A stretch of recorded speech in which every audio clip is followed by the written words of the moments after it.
And we're in. Oh man, what a great anecdote. And if only, we're never going to be able to tell that way again, ever. So, No, never. if you missed it, world's less for it. Hi, everybody. We are some other heroes. Apparently, we have some other people. What was that? Am I going to take a stab and say at all. Tom loaded up the stream and got an ad? 100% wasn't me. It was you. Hi, everybody. We are some other heroes. My name is Chris. Welcome to the Verse. This is our dark matter science fantasy Dungeons and Dragons game. That's a lot. That's a loaded sentence, that is. Using Mage Hand Press's absolutely amazing dark matter universe to play your normal Dungeons game, but with spaceships and lasers. This is our final episode in this little 4-part series, and it's bittersweet because I've really enjoyed it, but I am really excited to finish this story with you guys because I've had a lot of fun. Get rid of them. Yeah, hey, yeet. Before we start, just going to introduce ourselves properly. For record, my pronouns are he, him. I am a illustrator, a dungeon master, an all general round geek, and today I am going to swap two people around because they're in the wrong places and start with Josh. Good afternoon. Hi, I'm Josh. You can find me on Twitter at JoshyLonglegs. I'm going to seem like I'm really low energy today. That's not true. I'm full of energy. I've got a lot of energy. I have recently had a hernia surgery. All my outsides are now back on the inside.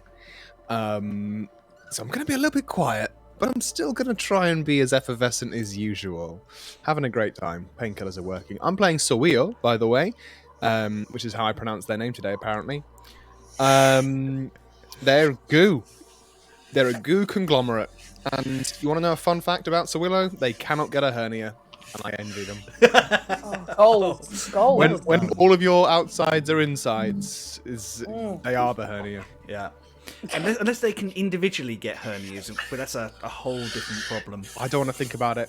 My pronouns are he, they, conglomerate. Thank you, Alicia. My pronouns are he, they. Forgot what they were for a second there. And Sowilo uses they, them. Amazing. Thank you, Josh. I think that's the Spanish pronunciation.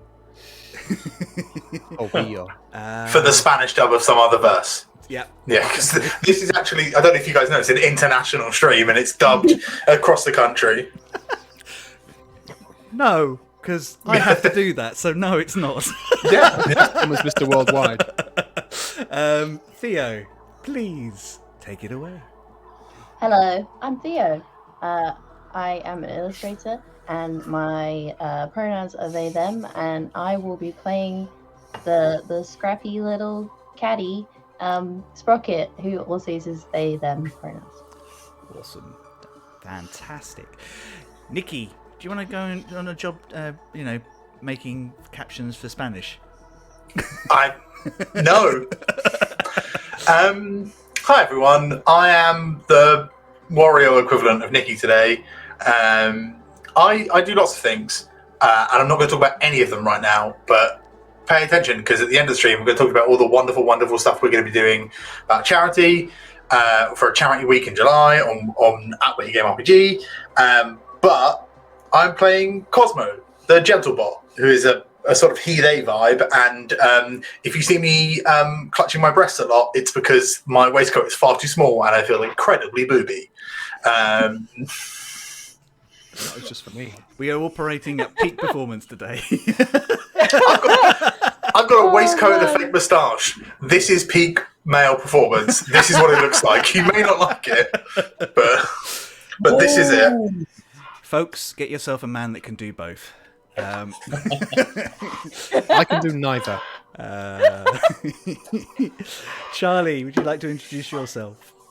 Oh, okay. I am Charlie. I use she, her pronouns. I'm an illustrator and a writer and a lecturer, and I am playing the very fiery magma genasi pirate queen Pandora, Yes. who also uses she, her.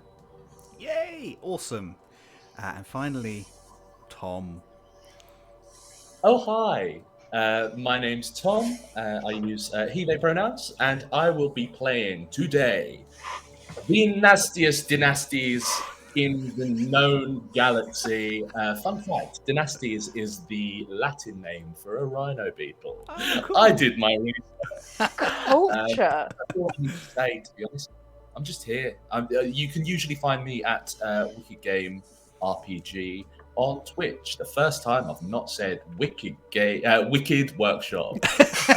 And when you intended to say it, you nearly didn't say it. Amazing. Well, I guess with that, we should probably begin. I'm not going to run the title sequence this time to give us a few extra minutes with the game, but I am going to drop you in for a recap of what happened on last week's episode, and quite a lot. Our adventurers managed to escape and attacked by the Wrath on the space station that they were staying on, fleeing into deep space via coordinates. Their friend Hera had to leave them, being replaced with her sister, Pandora, a person who the crew of the Sunspear had not met before. Pandora had the job of taking them the rest of the way to meet their employer, the mysterious Benefactor. After almost being intercepted by a Tau-star frigate and fighting incredibly well and tactically, actually, I have to say. I was taking down a higher CR creature than you guys were, which was impressive, may I say. Really well done. They jumped the rest of the way, finding themselves at a safe haven, literally called Sanctuary. A strange base of odd characters and rare beings tucked away in an old and dangerous asteroid belt. After some discussion about what they were going to do and finding a box to contain the strange mystical artifact they've been carrying this whole time, this weird tooth, they found a box, had to convince Sprocket to give it to them, and made their way to come face to face with the Benefactor. One Miriam Gargoyles, a strange dwarf who I'm about to tell you a little bit more about. The dwarves of the Galactic Conclave were always ingenious, and when the need for hardy labourers surpassed their machines, they built the Vect. Magitech entities of steel and cybernetics. Initially, the Vect were like any other droid in the verse, simply more sophisticated and created using an ingenious planet-sized factory called the Foundry. The Vect were used in every level of society, replacing manual labour for those that had the credits. That was before the spark. Almost overnight, most of the Vect of the universe gained sentience and the ability to communicate. The ensuing panic and fear of machine rebellion rippled through the verse, and organic life imprisoned and dismantled Vect for the simple crime of being alive. Not all of the Vect's former masters chose fear, though. There were dissident voices through the verse who stood up for and sheltered the young Vect race, saving countless numbers of who otherwise would have been lost. One of the loudest voices among those more open-minded factions was Miriam Gargoyles. Miriam had always stood apart from her compatriots, long looking beyond dwarven boundaries to seek opportunities and cooperation with other sentients. She gained a reputation as an eccentric and a woman of loud opinion who was unafraid to confront those who would misuse their power or wealth. She was a huge presence and inspiration for a generation of dwarfs who had grown up engaging with humans, halflings, orcs and elves, and others. And she saw that a universe was more than the borders that their elders had imposed upon them. Which is why a shock when one day she simply disappeared. Rumours circulated as always. Some thought that the Conclave had finally had enough of and arranged an assassination. Others that one of her strange experiments in AI had got the better of her and her family had covered it up to prevent an embarrassment. Rumours circulated One rumour even suggested that she had hidden on one of the low worlds known as Earth, finding a way to prepare the volatile planet for its inevitable discovery of dark matter drives. Whatever the true reasons, Miriam Gargoyles was gone from the verse. At least until today.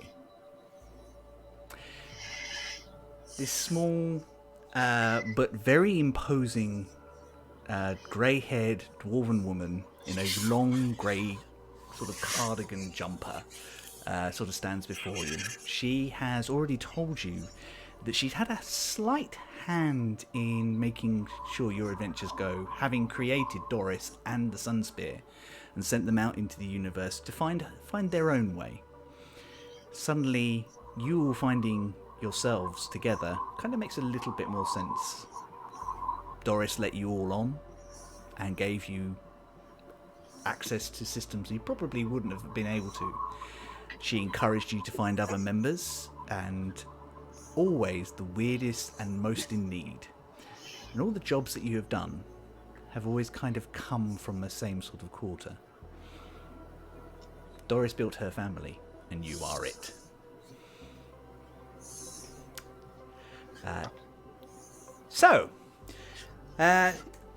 You've probably got a lot of bloody questions, and I have a lot of bloody answers for you. So, up to you. We can have a conversation now, or we can have some food in a little bit after you've had a chance to wash up and get yourself sorted.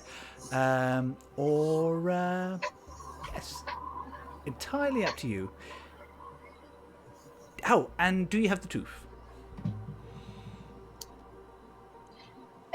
Yes, we put it in a box that isn't alive. Awesome. Well, that part of your deal and journey is all done. You're all 20,000 credits richer. Well done. That is so many Transformers. Oh my god. That's like 5. Oh my god! This is going to work out that 1 credit is equal to half a copper. No, 1 credit is actually worth a gold. Hooray! Oh. Stacks well- on stacks on stacks. Gonna buy some quality catnip. Sowilo will turn to Miriam, whose surname I want to keep saying Gargoyles. I agree. I'm with you. I'm 100% with you. I know that that's not what it is, so I'm just going to have to refer to her by her first name. It's also bad because, gargle these. Insert. Insert what Nikki has none of. Oh, I don't understand the joke. There we go. That's one. Oh, no. Add that to the tally. Sowilo will turn to Miriam and say, This is a lot of information to take in. As to reiterate, your daughter is wonderful. And also, how are you? I'm bloody well, thank you. Do you want some tea? I do understand that you are trying to acquire many different social skills. Sowilo turns to Cosmo, and there's just a look of do I want tea? Is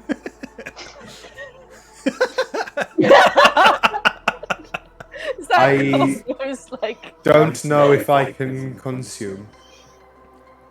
Would it make Cosmo more comfortable if it was Long Island iced tea?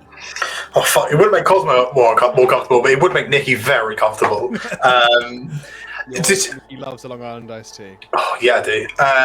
It's the trashiest way to get drunk. I imagine when Sowilo drinks hot drinks, they get, more liquid. Tea. Yeah, so that's why they only get frozen cocktails, just to kind of keep them together. To be fair, Sowilo's only got 13 hit points, so Sowilo's fairly liquid at the moment anyway. Yeah. It's like bits of goo dripping off, a tendril comes out, just scoops it up and smears it back in. Christ. I think There's no Christ here. no. I think Cosmo's just gonna get some glassware out and just throw out some seltzer water and just slice a cucumber up and throw that in for everyone. Oh, very well. Sort yourselves out then. Is one of Cosmo's fingers like a post-mix gun? No, it's not post-mix. It's all done properly. Where does the seltzer come from, Nikki? Oh, so do you mean like a post-mix Gun, gun? yeah. I call it like a soda gun. I guess you call it soda gun. Call it whatever you Yeah, want. it's like a soda gun. It's like. No, I want more content of the etymology of these words. Let's do this. Okay, Tom. Do you know that the word gun comes from a woman's name? Yes, Gundra. Anyway, No, Gunhilda. What? Anyway, Yeah. so Cosmo starts fixing drinks as is his primary designation, I think, at this point. Yeah. And Miriam sort of stands around with yours. She goes, would it be easier if you had a rest and a time to think? You all look a bit battered. Could do with a I nap, could definitely darling. rest. It would be good to perform a function cycle. Yeah, Yes, I mean, that. if you have like a nest made of old clothes sitting around, I would be happy to sleep for a bit. You've not seen the state of Miriam's wardrobe, have you? Of course she's got a pile of old clothes. What can I? This is fun. I like banter. This is real good. I like you, Miriam. It's good. I'm pleased because I've been employing you for a while, so I just wanted to make sure you got to see me face to face. So, and she just kind of presses a button on the table and says, Remsh, can you just make sure that there's a couple of rooms available for our guests? Make sure that they can rest and relax and just kind of recover a little bit. There's in Goblin, there's kind of like a deep, gruff voice that comes through and says something. Does anyone speak Goblin? Nope, it's fine. Goblin these nuts. It sounds affirmative. She goes, come with me. And she just kind of waddles off with purpose. Follow, yeah. Behind Yeah. her. She doesn't look to see if you're following. She just... No, she's not. Yeah, we'll follow. Right. So you kind of she Yeah. takes you through to the other side of the garden area where there's looks like a small tunnel which goes deeper into the asteroid. And here you can make out there's sort of bedroom areas and things like that. As you come around, you see that bugbear from before kind of comes out and it's got like a clean blankets over one arm and under his one arm and kind of looks at you all and just kind of motions that the rooms are ready. And they're fairly straightforward. You can take a long rest now if you want to. Oh, Hogbear! I get it. That was funny, Sowilo. Thank you. I think you see. I've been working on my tight 5. I think you see Remsch just roll his eyes. Like, I think every bugbear has to go through this, particularly if they're not violent ones. Yeah. Do you say the rooms are sort of standard fare? Yeah, fairly standard. There's like a Cool. a bed or an adaptable living space, depending on what you need. There's enough sort of bedding, I think, for Mal to kind of make a nest for himself. Sowilo will take any bedding and give it to Mal, and then like Sowilo will just like find like a bathtub or something. Yep. Make sure the plug is in, and just like Are you going full Odo? And just, yeah. they just bucket. pour themselves into the bath. That's amazing. Yeah, you drop yourself into the bath. And what colour are you at the moment? Are you still, because you were pink At the for a moment, second. Sowilo is going to be like a turquoisey colour. Amazing. So anybody who comes in looks like there's a nice bath bombed water in there. But like, if anyone gets too close, there's just minor illusion, just like a pair of red eyes appear in it. Shit. Amazing. No, actually, I'm gonna take a step back and say that Sowilo will carry like a little fold out card that just like sits on top, just says "not water." I love that. Haunted bath! It's the Granny Weatherwax equivalent of I Ain't Dead. Yeah, I ain't dead yet. Yeah. Fuck me. There's been about 6 references over the past 5 minutes that have gone straight over my head, and I'm just like, That doesn't happen very often, Nikki. No. you said something that sounded like the dog from Garfield, and Granny Weatherwack is just a fucking. I thought Weatherwack was a brand of lawnmower. Like we're gone. with the wax. But yes. I dear. think Sprite will curl up next to like Mal's equivalent of feet. I don't know how beetles work. It has feet. They're called fetals. No, little feet. It's got little claws. Plural. Yeah, but with an they're S at the probably end. not called feet, are they? Let's face it. And Toadies. yeah, he's gonna. They're gonna get like comfy and make some biscuits and then. curl up. Pandora, you have your own room if you want to head straight there, unless you want to hang out with these guys for a bit longer. I mean, I'll probably like briefly check. So I'll go in there and I'll light all 6 of the fireplaces, and then I'll come and hang out with these guys. Yep. Fair. I was going to say, 6 fireplaces. I like it toasty. Come share the one bed en suite that we've all decided to sleep in because Oh, I'm not sleeping in Yeah. there. I'm just gonna Just- make sure everyone's behaving Yeah, themselves. we're just a big, vaguely ace polycule. Rem's prepared 4 rooms. You're using 1, and that's fairly standard for you guys. I feel. Well, none of them have any spirit piping, so I'm gonna have to like refill somewhere else. I don't sleep, so I'm just gonna hang out, just pouring drinks. I mean, they all have a Wow. bar, so they have like a little bar, like a guest bar. Yeah, but a Little manual mini refill bar. takes ages. Oh, It's gonna be expensive refill. If I'm refilling from, I'm pouring out miniatures, like just fucking unscrewing the thing, just like. Fuck it. Wow. This is a pile of empty. It's just emptied everywhere. £1,000. Fuck. I feel like Yeah. The minibar, just the minibar. Who let Cosmo into the minibar again? Yeah, I feel like it takes you maybe 7 hours. Like, yeah. To fill up on miniatures, yeah. it's just time consuming. I mean, there are matter creators as well and things like that, so Yeah. you can kind of refill that way. Cosmo won't touch the generics either, so Oh, dear. Sowilo makes a point of going to a space duty free to pick up Cosmo just like a huge fucking bottle of gin. I love Like that big. I love the fact that Sanctuary apparently now has a duty free. It's great. Miriam is there. Miriam is literally there. outside of the course there's law. a duty free. It's not going to have tax.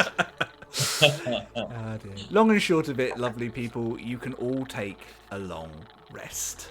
Yeah. Ding, ding, ding, ding, ding. Noise. I think you all get some much needed sleep and a chance to discuss together anything that you want to cover about what has happened to you over this time. Miriam leaves you in peace to recover for a bit. I'm going Right, to go how out are we on all a limb doing? We all still alive? We all still functioning? Yes. Yes, so good, so good. Good. I was thinking. I've been thinking about this for a while. What's your favorite color? Me. Yeah, just everyone, but also you. Yeah. She sort of looks around and just like picks the first thing she sees, which is red because she's made of lava. It's like red. Red. That's good. That's good. Yeah. Right. And Sowilo?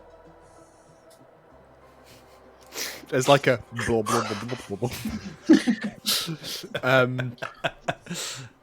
A favorite color. There is colors does not have superiority aligned with them in the dark of space. The complete translucency is perhaps the optimal color, so you cannot be seen. Okay. Red could be okay, good okay. because Pandora likes red. Other people have Okay. opinions. But We- but if you had to pick one, like What? the actually color and not like not color, what would you go for? So the bathtub. It's sort of just like you know when, and this is niche. With cuttlefish, you know, like when their colours like undulate across yeah. them. There's that for a bit, and then there's like an impression of a spinning wheel, and then like Oh my god, are you having Is Sowilo having- photosensitive cell Yeah. beach ball of death? Is Yeah. Sowilo having problem coming to a consensus? basically Is this Sowilo the are paradox that breaks Sowilo? Sowilo are having a democratic vote. And then after a little bit, like enough time to be like, maybe I should check the manual, but not so long that you've actually checked the manual. Like Sowilo just says, We have come to a decision. White, because it is all of the colors. No, it's white. According to Miriam, not Webster, the other one, white is a shade, not a color anyway. I have bamboozled you. You have fallen for our trap card. I've been struck by Sowilo. What is Cosmo? happening? Cosmo, just so that we can get this bit done. I'm partial to a like a reddish brown mahogany. Okay, mahogany, and Sorry, say mahogany again. I don't think he can.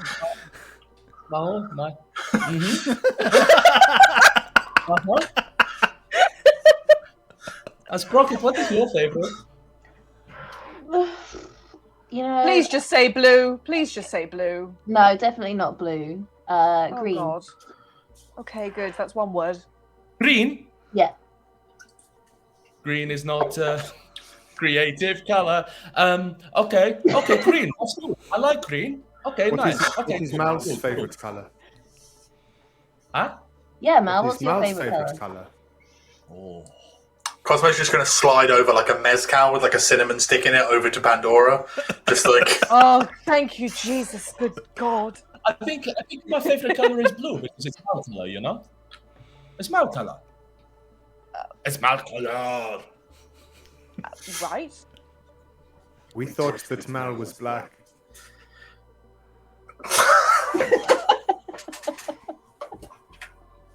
Oh, Tom's frozen.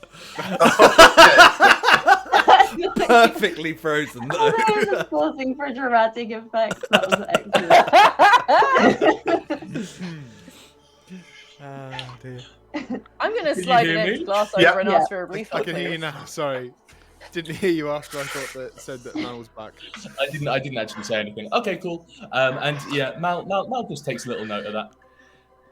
And that's it. That's all I wanted to say. I'm really sorry. I galvanized a full like 5 minutes. That's there. fair Sorry. enough. No, No, but is Mal actually blue? he's kind of like an iridescent yeah. sort of blue-purple, aren't you? Like, Oh, okay. Retcon Yeah, that so because when you Sowilo said- knows when what you said- colours are. Yeah. Okay. Nice. ah, dear. Any other conversation? Broke Nicky.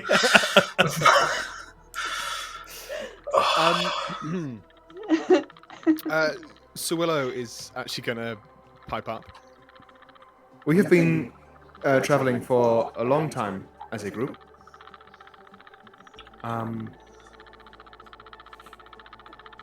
Hey, Cosmo, there's Vex here, like you? it's in a way, yes. Well, largely, yes. But you are not Oh, yes. connected That's to true. them. Are you okay with that? It's. I mean, you know, it's sort of As long as they're polite, it's all is well as far as I'm concerned. You know, it's fine. I think maybe the differences have been largely with some of the more extreme of the Vect, and also sort of in the past, while I still do what I do. It's less sort of viewed as servitude because I'm moving. It seems like that's largely the difference for the extremists. Is if you stay where you were, that's bad. But if you do it somewhere else, that's progress. And it's not necessarily for everybody, but that's fine. So you have broken off from your conglomerate. It's almost immediately. They wanted to leave, and I chose to stay. Good on you. There's the spark blessed us all with consciousness, and maybe I was the luckiest of us all in that I was continued to be blessed by my purpose. Cool. Okay. If As we long have as to you're- kill some you're- Vects, is it going to be a problem? I mean, No. why would it? I'm not sort of. Maybe this is it's not. We're sort of a bit different to the party vibe that you yourselves have going on. It's less sort of stag do, more individuals drinking in the same place. So if somebody decides to get a bit rowdy, the other people don't really mind about kicking them out. So it's all good, really. You are bumblebees, not honeybees. Sure. You just get a vibe of contentedness from Sowilo. Cosmo's got into, I'm talking to a drunk customer. Oh, definitely, mate. Exactly what you said. Where's his keys? Where's his keys? Oh, come on, mate. Call a taxi. Come on, look. I'm in the bathtub. This conversation is happening from the bathtub. I feel like Sowilo probably just stretches round the edge. Cosmo stood at the bar. Cosmo stood at the bar. Like we said before we played, if this were like an animated show, you would never see Cosmo's lower half because he's always behind something. Yeah. I love that. Yeah, so he's just sliding. He's probably just sliding like a bunch of like really like smoky, rich mezcals over to Pandora. There's probably just a bunch of glassware and stuff. Just getting progressively more. They're never pissed. lasting very long. I'm just leaning in the doorway because I'm not planning on hanging about long. But we've been here for 3 hours talking about colour, so now I'm like, for fuck's sake. Do you think You've already used the but that didn't work. So I tried the British right, but it didn't do anything. the knee slap didn't come off. So you've got to up Now to I'm option stuck here B. forever. Make I we're not in tried Space it. Britain? Pandora, make me This an is insight how we check, get please. Okie dokie. First roll. Okay, 15. So I think you kind of handle this. You're trying to handle this like Pandora would handle it, and it kind of occurs to you as you kind of like I'm try to exit for the third time. Maybe you just need to be a little more Hera about this. Oh, God. Oh. Who Does would that mean do I have to be the mum? who would literally just kind of go, well, I'm going, and go. Oh, okay, that brand of Hera. Okay, yeah, totally. All right. Right. Well, have a good night, folks. I'm going. I've got my own room. Okay. Right. Hey! Don't let my brothers and sisters bite. Deeply disturbing. Good night, everyone. Good night. Oh dear. That was quite rude of her to just leave like that. Yeah, no, she could have tried to give us some signals first instead of bringing it It's on like us these that. people have no sense of decorum. I know. I like the fact that maybe Sprockets had like their eyes closed and like laid curled up in a ball and is only woken up to be annoyed at someone. Like it's That's very Yeah, they've just opened like that. one eye. How rude of them. They didn't even say goodbye. I've not Doesn't talked to give them me for 4 any- hours, but they're rude.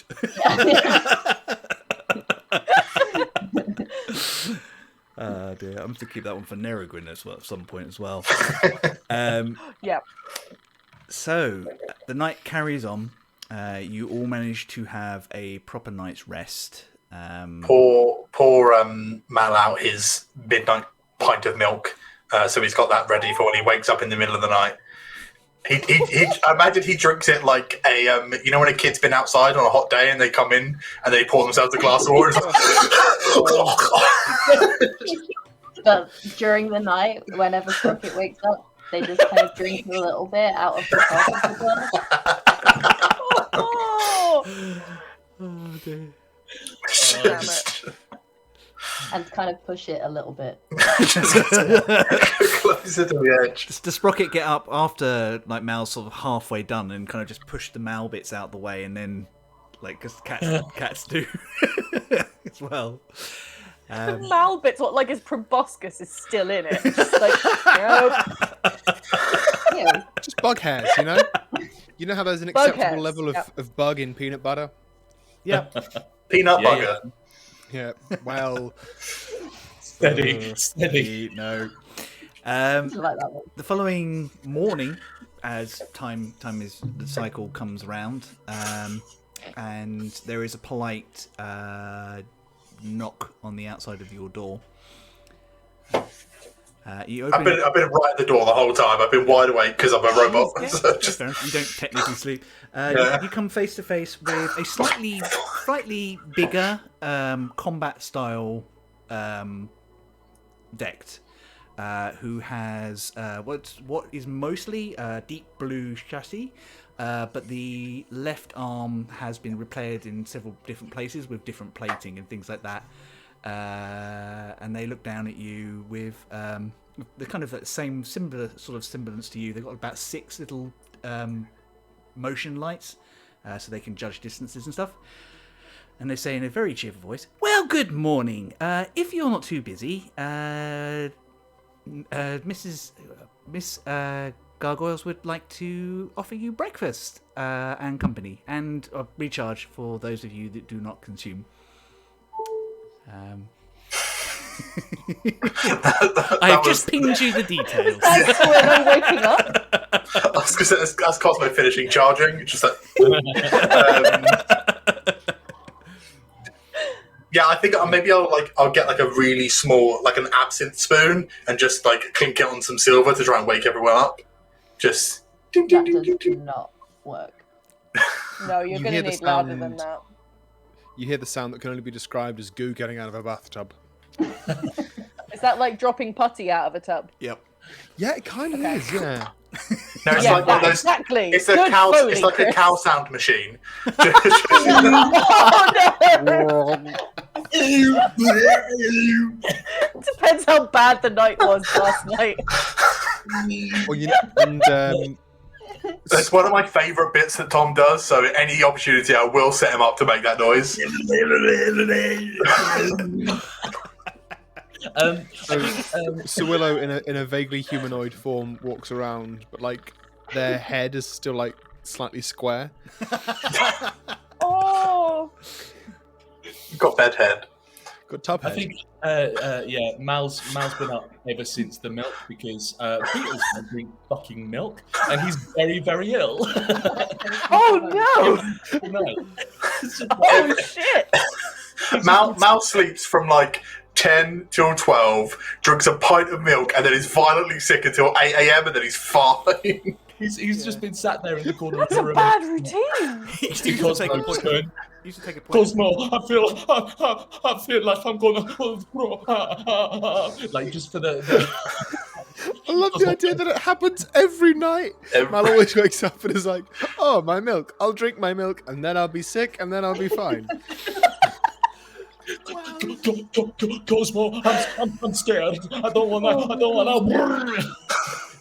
Oh no, that's Please horrible. stop. Oh, you vagrant. Move on from that. Pandora has left. She's off planet. She's gone. God. Pandora's off warming all the milk. Keep it at a nice 40 degrees.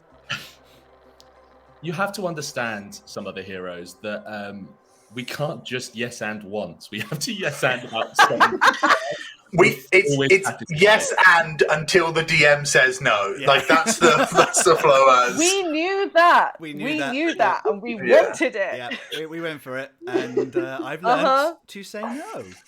We don't want boring tactical basic bitches. We did Yes. that. We do that too. We can do that We- too. Mm. Yeah, it's fine. I like this. This is good. However, you guys get up. I guess probably somebody has to shake Sprocket awake. Probably Mal. It probably doesn't go well. I imagine Mal just sort of accidentally stepped on Sprocket's tail. This is also There a are so many regular feet. occurrence. Yeah. The shell definitely helps in Mal, watch where you're putting your fetals, please. Oh, your feet! Dear. And the four of you make your way through to a large dining area where Miriam is already sitting with Pandora, who has hair of the dog jug. Hair of the dog? That's not a very nice thing to say about Pandora's sister.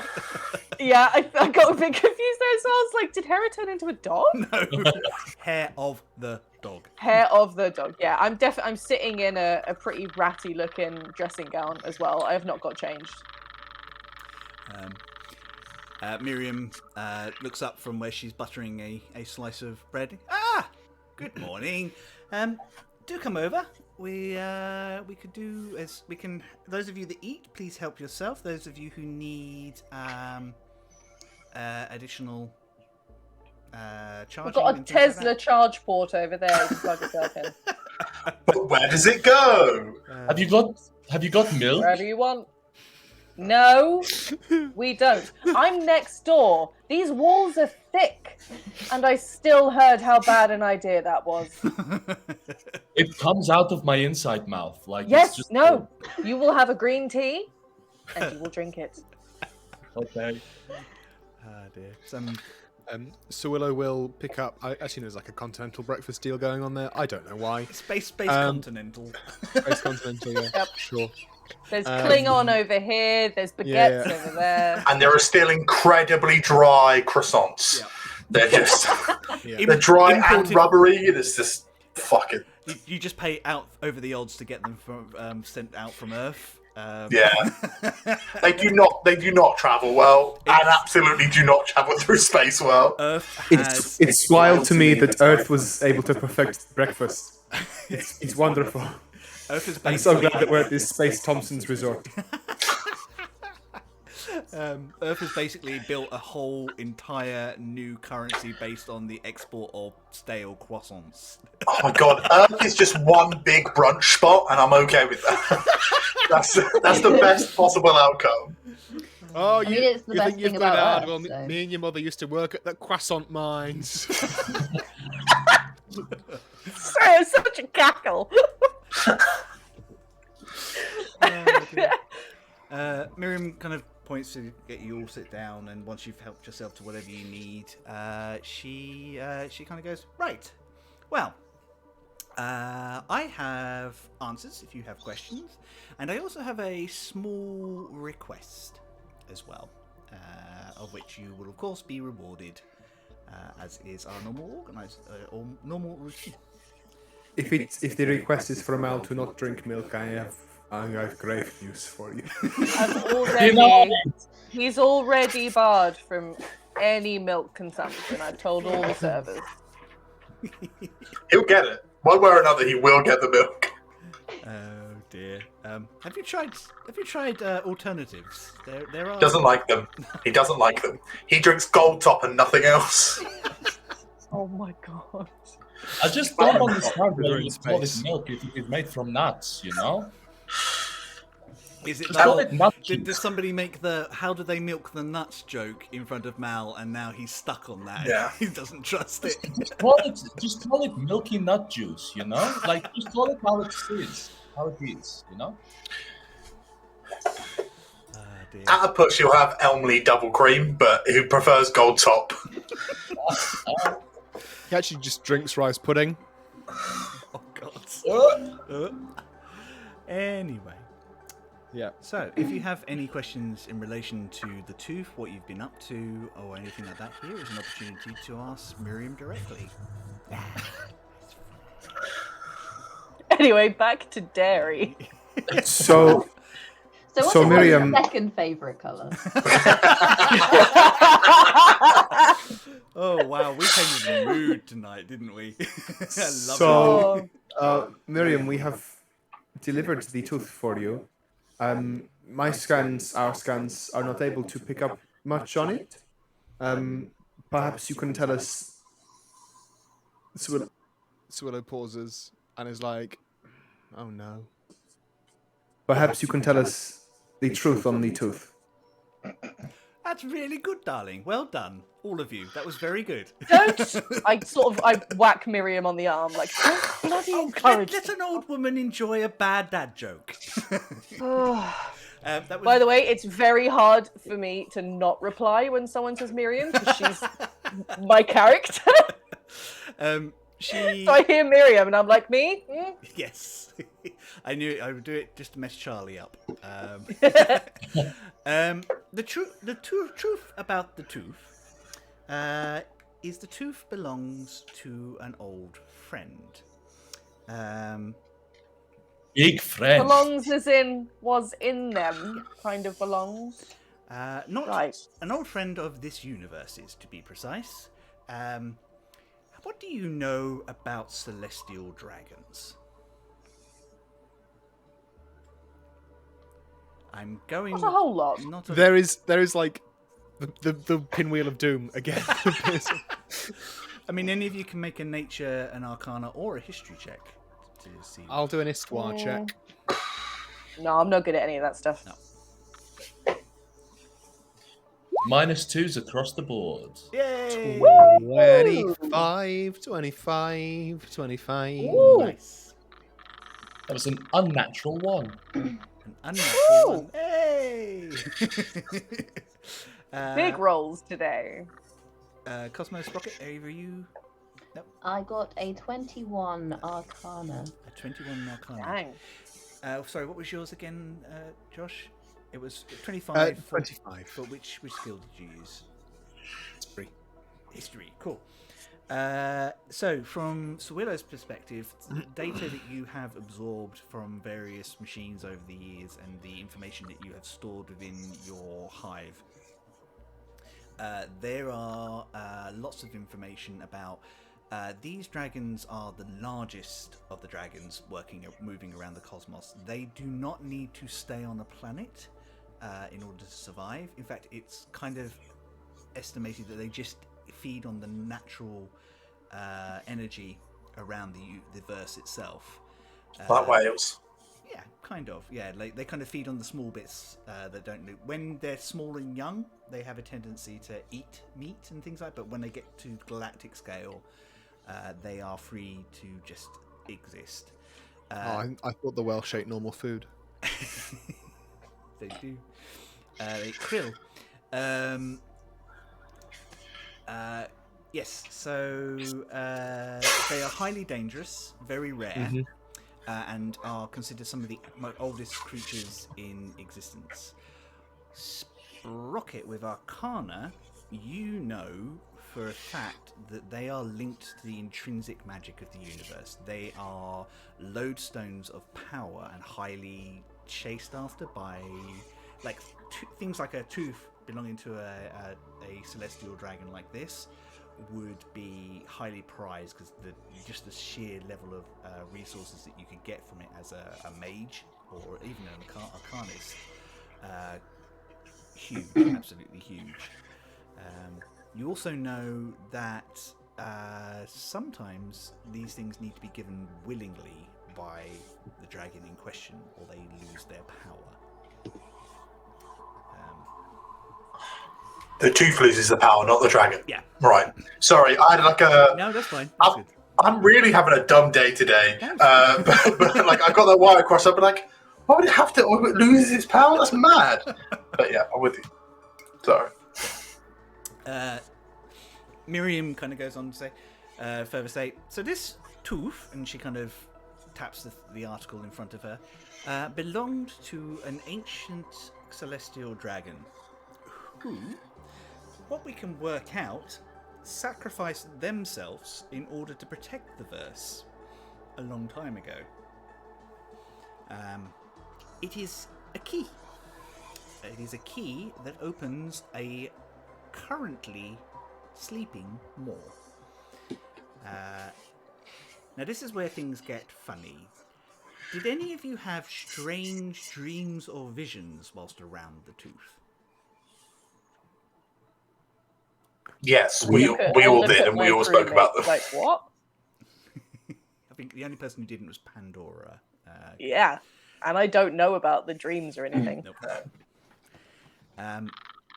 The tooth is semi-sentient. It is trying to find its way back. I know this because I have its pair. Wait, let it eat it then.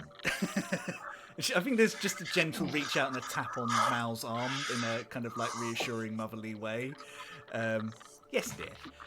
We will let it do that, and that is how we will open the maw. Now, you guys all know what a maw is. These are the huge, like, ancient gateways that are made from the heads and body parts of some long deceased creature that nobody's ever been able to identify. Space dragon, Basically, right? yeah, they're bigger than dragons, but nobody's been able to kind of like, are they like precursors to dragons? You know, are they Cool. Whales. yeah, somewhere between dragons and whales. So, and they're ancient, and most people use them as a safer way to kind of jump from different galaxies. Oh, cool. And it's actually a huge. If you can get hold of a maw and open it, you can basically set yourself up to earn a lot of money. They are the fastest way and to travel without using like big, dangerous dark matter jumps. Dark matter, as you know, you skim across the surface of the void, and sometimes when you skim across the surface of the void, things in the void go. No, it's just like defoaming a beer. It's easy. It's just. It's kind of like more like skimming across the top of a pond as a fly, and the fish in the void sometimes go. Oh, "Nom." God. Ah. That's terrifying. Mm-hmm. That's real big scary. Yep. There are things in the void that are absolutely hideously terrifying. So you're relying on space-time water tension to stop you falling into the void. Yep. Cool. No big deal. But everyone does it because it's the fastest way to travel. This is one of the reasons that Pandora and Hera were very specific about where they wanted to go and why they wanted to do things, because it's the safest way for you to get here. If you just blind jumped here, you could have ended up anywhere or dead. Is this an allegory for fossil fuels? Oh, I don't know if they intended it as such, but it does feel like it, doesn't it? Kind of. It is We'll use now. Yeah. More dangerous it gets. Yeah. Delicious. Sorry. No, it's great. It's Sometimes Hey, the pond skims you, says Rooney, which I think is... Yes, I think that's a very accurate description, Rooney. Sometimes the pond does skim you. Rooney, your puns and comments in the chat today have been delicious, by the way. And given that you guys have already met the Wrath, you know the things that come out of the void are fairly terrifying, and the Wrath are probably the least of your problems if anything ever breaks through from that side. But everyone still does it. Everyone does it, Mum. Everyone skims the void. It's fine. Yeah, all my mates are doing it. You coming out to skim the void with us later? I don't know anyone who's died from it.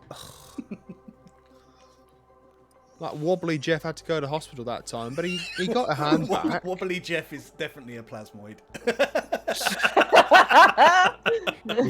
He wasn't wobbly when he got there, but he was wobbly when he came back. Started life as a human, ended life as a plasmoid. Skimming the Void is absolutely a gateway warp, you know? It's like, that's how they get you. I love it. Brilliant. Miriam kind of sits back in her chair with a tea in a cup, and she kind of has a sip, and looks around and goes, "So we found a moor some time ago in this sector of space, and we've kept it hidden. And then the teeth started asking for us to open it so that they can go home. And I think I've analysed it as much as I can from every angle, and they also asked to keep them out of the hands of people like Towstar as well. Now, there are some inherent dangers in opening a mall that we've never been to, but there are also some great rewards. For example, you all will be familiar with the fact that this region of space is predominantly Earther territory with some orc and gnome interference. Very familiar. It is a very big jump, a dangerous jump, to the nearest moor to be able to do it. It has stifled trade for this burgeoning area of space and kept the orcs who have been here longer under thumb, having to seek out assistance from people like the elves, my people, the dwarves, and the Avirah. Opening a moor here would allow them to trade further, bring more money, bring their goods to other places, make connections politically and socially with other societies. It would instantaneously bring more wealth and prosperity to the entire sector of space. However, as you've seen, I am not the only person out there looking for these keys. Towstar have been looking for it, and I don't need to sort of stipulate how bad it will be if they get, because their money will come through this area, but it won't go to the people that need it. They've absolutely tried, by the way, Danny. I don't know if we've filled you in, but they did attach something to the ship on the way here, which was less than ideal. I think she fluffs up a bit. They attached something to my beautiful Sunspear. Yes, they did. Sorry. It's alright, I blew it up. Well done. Yes, Sprocket. That's Leon Husky's a really naughty boy. Sprocket Really pushed it off the edge until it fell off and broke. Sprocket. Sprocket. I would like your help opening the mall. I have some different representatives coming with us on various ships. I would like you to keep this tooth safe until we can get there, and just make sure that there are no problems. So where's the other one? Who's taking care of the other two? I'm going to take the other Did one. you have the pair? Yes. Oh, okay. I'm going to take the other one with me. I have a ship prepared to jump. Everybody in this sector is going to remain. Just make sure that basically this safe harbour will be turned into a way station, a free port, and allow people to use it to be able to start accessing them more easily. So, beyond that, I'm actually going to use the mall to delve into where these teeth come from. I'm going to take our friend home so that they can be at rest. And this is a galaxy that no one alive has ever been to. So I'm offering this. I would like to pay you for this job, to deliver the tooth to his place. And beyond that, there is room for the Sunspear in my small fleet, going beyond to investigate what we can find. It's quite exciting. You are not obliged. There is no wrong answer to this. You must do what is right for you, because I do not know how safe or what we will find when we step. Oh no, you are obliged. I actually quite like you lot, so we'd want you to. You are obliged. Miriam's just being nice. You have to come with us. You will still have contacts here. Hera is remaining behind and acting as my proxy. She will be taking over the business. Pandora has suggested she wants to come with. This is usual for the two of them, but they will find their way back to each other, I'm certain. Yes, I'll see her again at some point. Can't get rid of her. I cannot speak for the others. Massively inconvenient, really, isn't it? Yes. Please, can I have some more? Like, Breakfast? no. What? I think Miriam's just chuckling whilst at the confusion that everybody else seems to have. Yeah, I think Pandora's like passing them bits of food. Just like, did you want more croissant? Like, what? No, more. I would like more to go to the mall. Oh. There's bits of bread just floating around in Sowilo.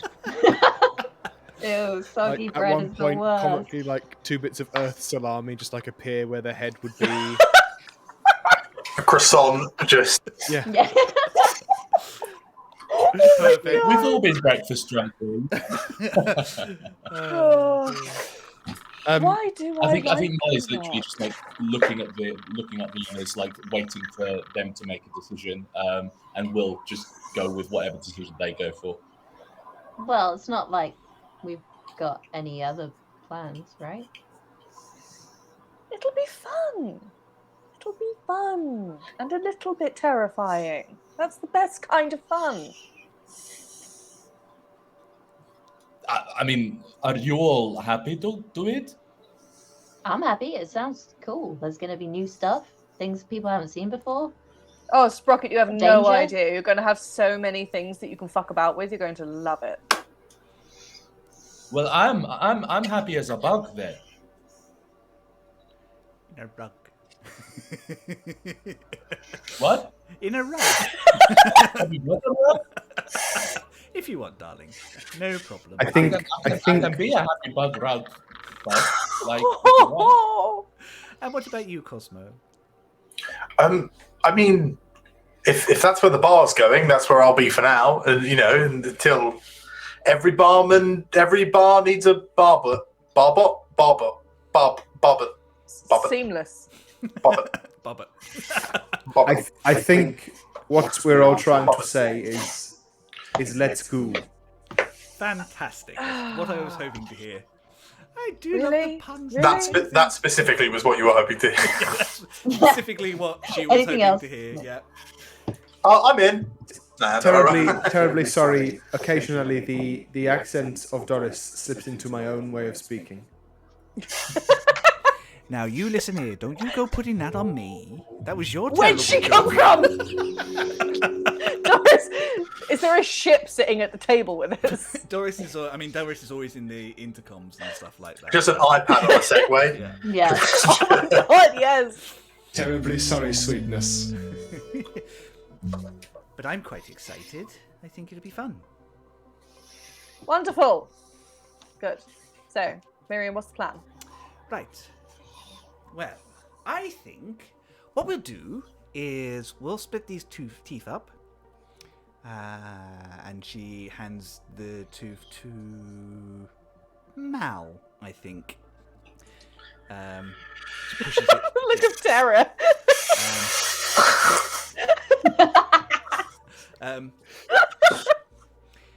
Now, keep it safe. Don't upset the space dragon. Okay. I will jump as I will start setting up the fleet. We'll be ready to leave in the next hour. If you get the Sunspear ready, let anybody know any supplies that you might need. I think she just casts a glance at Cosmo. Anything? Oh, we're recently stocked. It's all good. We stocked at the station that we were at. Yeah, stocking like plumbing and alcohol takes no time at all. It's all the other stuff that takes time. Have you got plenty of those little cocktail umbrellas? Yes, Very important. many. Good to know. Glacier cherries. Because I did borrow some. Glacier cherries and those little plastic like rapiers. Yeah. Oh, well, vital. All right, good. Are they +1? Did you actually use the umbrellas to plumb a hole in the ship or something? Perfect. amazing. Yeah, there was a leak. It's just somewhere there's a genuine spaceship with a bunch of like They're just paper. duct taped together. Yeah, I didn't actually ask if I could take them, so that sounds right. Yeah, it's I've stocked. there might be like 100 missing. That's all I'm saying. I've stocked for all of your the whole crew's idiosyncrasies. We What a are. task. No tequila with the creme, because that's a hate crime. We are. We're all good. We're all good. I've got it all. You've got Jello shots. Got Jello shots. Got a fridge full of them. Excellent. Well, Miriam kind of starts getting up and leaving, getting ready to leave. She goes, "Come with me. We'll go back to the docking area, and we'll leave this to Rems and Click to keep an eye on until Hera is able to arrive, which should be soon, I believe. But you upgrades, I think." As she wanders through, she goes slightly different way than when you came in with Pandora, and she goes through like an armory area. She kind of looks at Mal. She goes, "No, that's a nice axe. You don't need a replacement for that." But, and she pings down and pulls out like a small electronic pad with a leather wrap around it. It's a switch. Put this on and let Sprocket have a look at it. This should keep you slightly safer. Okay. How do you turn it on? Sprocket, there's a big red button on the side. Turn it over. No. Flip it. No, towards you. You see that big red... The big button, Mal. Press the big button. There is a small shimmer of energy that surrounds Mal. Basically, these are effectively +1 braces of defense. Ooh. So you have +1 to your armor class. Thank you. Nice. For Sowilo, and she kind of taps a small jar of what looks like Just more goo. Just more goo. Which looks more like To add to your mouth. but it's a slightly different colour to Sowilo's base. If your populace is willing to accept them, these individuals are good at substituting energy waves from different places. They may add to your latent magical abilities slightly. Basically, it's a pearl of power, but especially designed for Sowilo. Goo of power. Goo of power. Nope. Pearly goo of power. No. Puddle of power. Yes. We will accept this. Thank you. Welcome to Sowilo. You. And then there's just like it stops being intelligible noise and starts sounding like dial-up. These new nanobots in goo are like the lid comes off, and then it's like a tendril, and just like.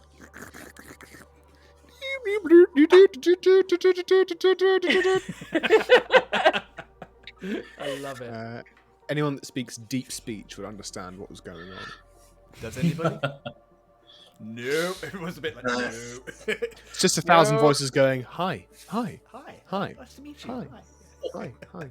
Pearl of power. God, Beautiful. that's Thank you. adorable. No worries. For Sprocket, let's see now. She pulls That's out me. a pair of blasters.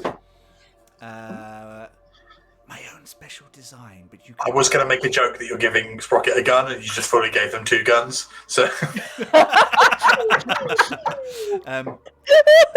Feel free to mess with them as you need to and improve them to make them fit for you better, but, and she holds them over, they should do a little bit more damage. These are basically the same as your pistols, but in addition they do 1d4 fire damage when they hit. For the gentleman who has everything... Nothing. you get nothing. Good day, sir. I say good day. And she gently moves Cosmo over to one side and pulls out what looks like a stein at first. There are 4 charges on this each day, and it will allow you to create a recuperating elixir that tastes like any alcohol you need it to. Basically, it's a small jug that produces 4 healing potions a day. In the shape of an alcohol, because Cosmo. Yeah, it's sort of his whole vibe. Love that. So what type of healing potion, sorry? Just standard ones, but 4 per day it produces. Love that. Healing potion times 4 per day. Potion. Potion seller. Pandora, look fast. And she throws a bracelet at you. Nice, I catch it. Yeah. No, I catch it. I'm cool. And you've seen this before. Miriam excels in designing these. This is a personal shield.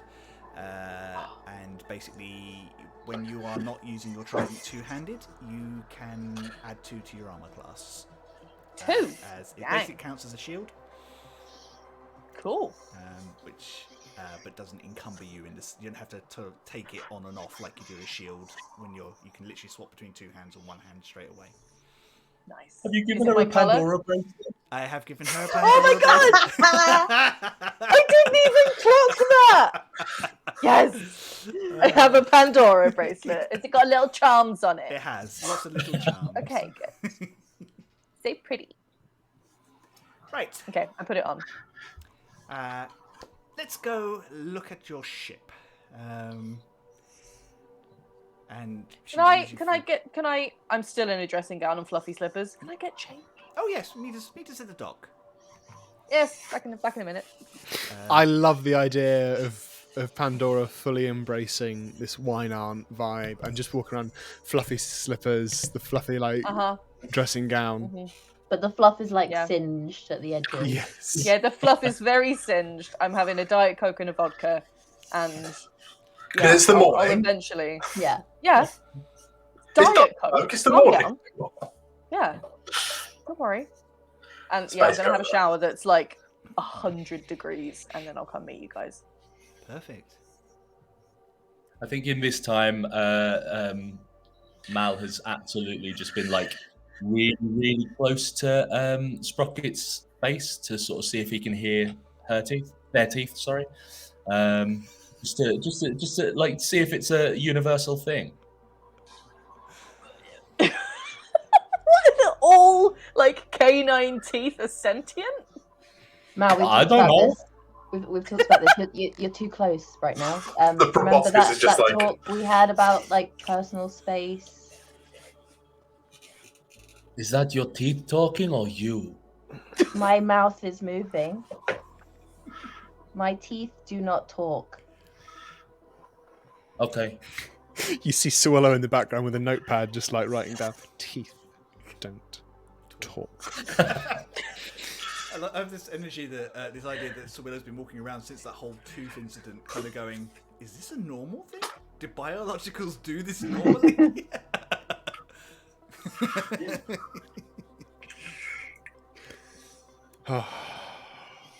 So you make your way to the dock and meet there. The Sunspear has been cleaned and nothing has been changed, but she looks shinier than she did before. Refueled, everything inside has been kind of like nothing that Sprocket has done to the ship has been changed.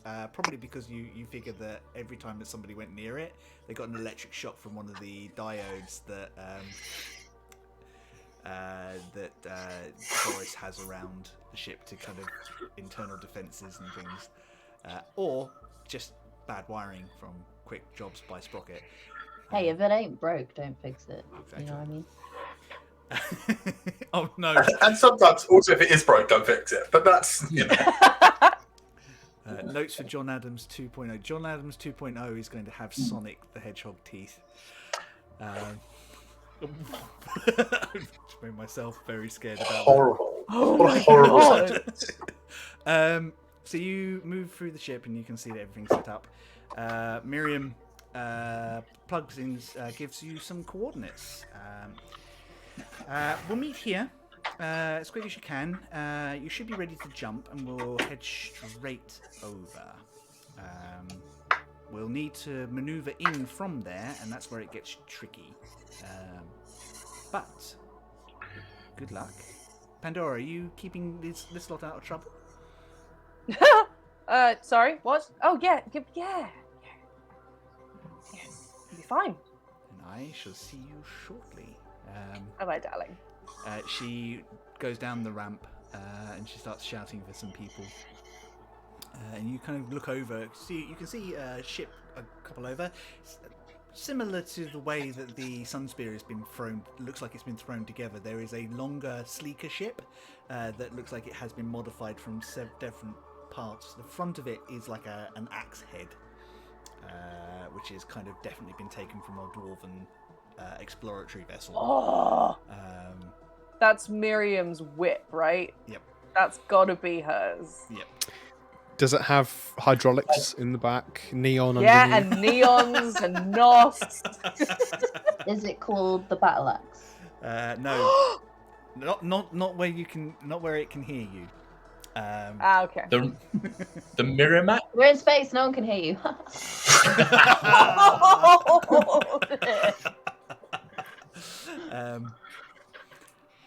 It is on the side, actually. You notice that it has scrawled on it the word Davos.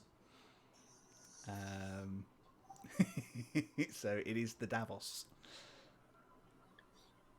What does that stand for, Chris? Doesn't stand for anything. She's just named it after an old friend of hers.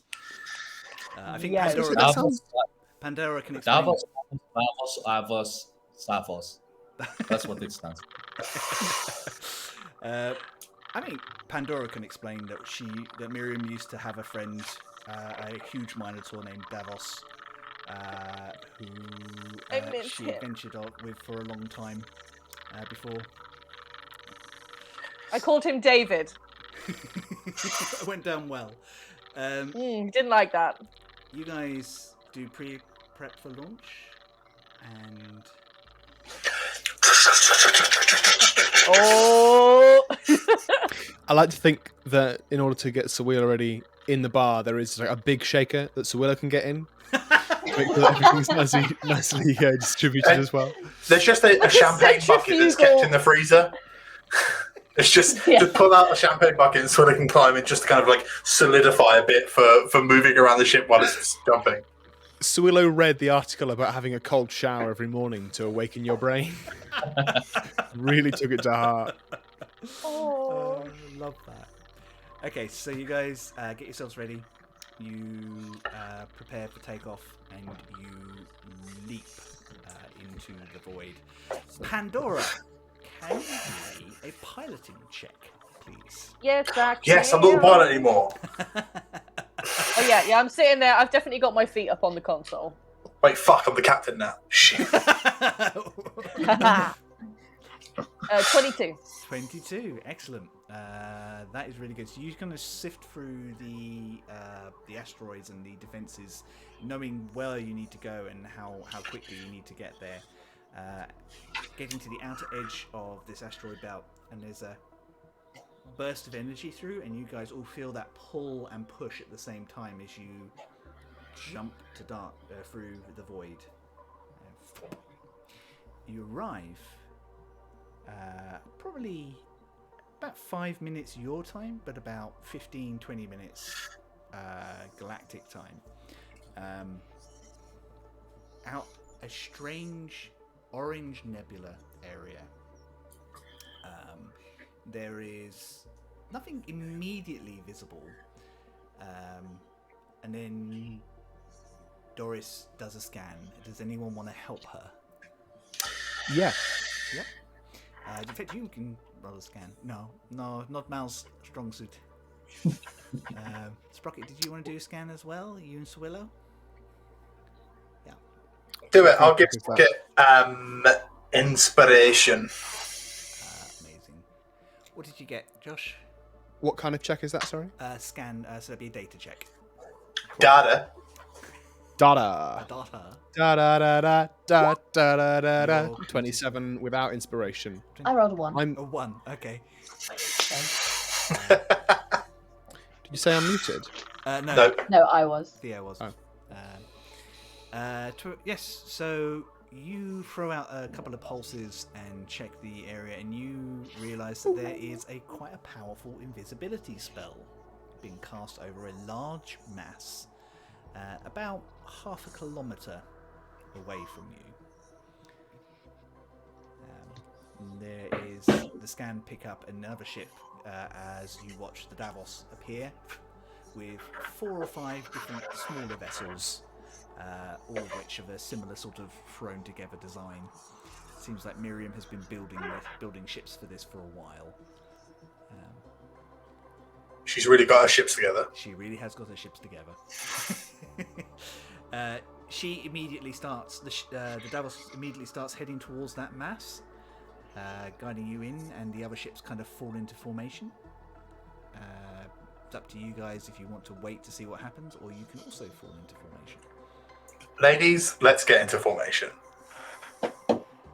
Pandora. Let's go, girls. Dum dum dee dee dum dum. Cool. I guess I'll get into formation. You pull up just behind the Davos off to one side to allow space for manoeuvring. I'm going to flash my headlights. You watch as Say hi. the axe head kind of seems to temporarily hit something, and then it just ripples around it, and it kind of pulls through, and then the Sunspear does the same thing. You kind of feel like this magical energy wash over the ship, and you figure out this whole nebula is an illusion, a very powerful illusion that someone has cast. As you come through to what is actually a heavy asteroid belt outside a large orange planet gas giant, and woven all the way through the asteroid is a long serpentine creature, or the skeletal remains of one. This thing is huge. It could devour a moon with its mouth. It's that vast. And you see that there's strange bioorganic mass tied all the way through its skeletal remains and into the shape of its skull. This is a maw. Just the whole thing of more, or is it like? So cool. So you would have heard, you'd know from general conversation. So how maws work is they seem to be connected to each other across the universe. It's like a Ouroboros Hadron Collider. Kind of, a little bit. So Fuck, basically, that's such a sick name for a metal band. Oh my god, it is! Ouroboros Hadron Collider. That's your next D&D party name. Yeah, you guys watch as they kind of get closer, but you know that what would happen is an active maw, you would be allowed to access and literally fly into its mouth, and then you would jump across to another maw across a separate galaxy and just come out of that mouth. Are they like a single channel, or is it like a multi-channel thing? So, like, is a maw connected to one other maw, or you can go into maws and then there's sort of like a more maws than you may think? There are more maws than you might think. Yeah, are we talking? Sorry, you dropped off there a bit, Tom. Sorry. Don't worry. Sorry, the information's great. That's right. Fair enough. So basically, you can usually jump to the nearest maws. So to jump from like different galaxies, you can jump to. So from this one, you would probably be able to jump to the one in Andromeda, or another one to another galaxy elsewhere. Says Chris, not actually knowing all the different galaxies off the top of his head. God, Chris. The more you kind of get into them, the further you go. The more you get into them, the more you get into them. But you can't. So far, they haven't been able to make them, and this is actually the plasmoids who know the most about them because they've been around longer than everybody. The more you know. The more you know. They haven't been able to make it so you can go to any more, but they have been able to make some of them take you to further and further away. So cool. They also some of them can be reconnected so that you can drop into parallel universes, such as the Shadowfell, or the Celestial Realm, or the Realm of Fire. Can you imagine there's just like a unicorn chilling in like a glade and a spaceship just fucking comes through a world? Fuck! That's my next Feywild adventure. Yeah. Oh, spoilers! Surprise! It's in my head.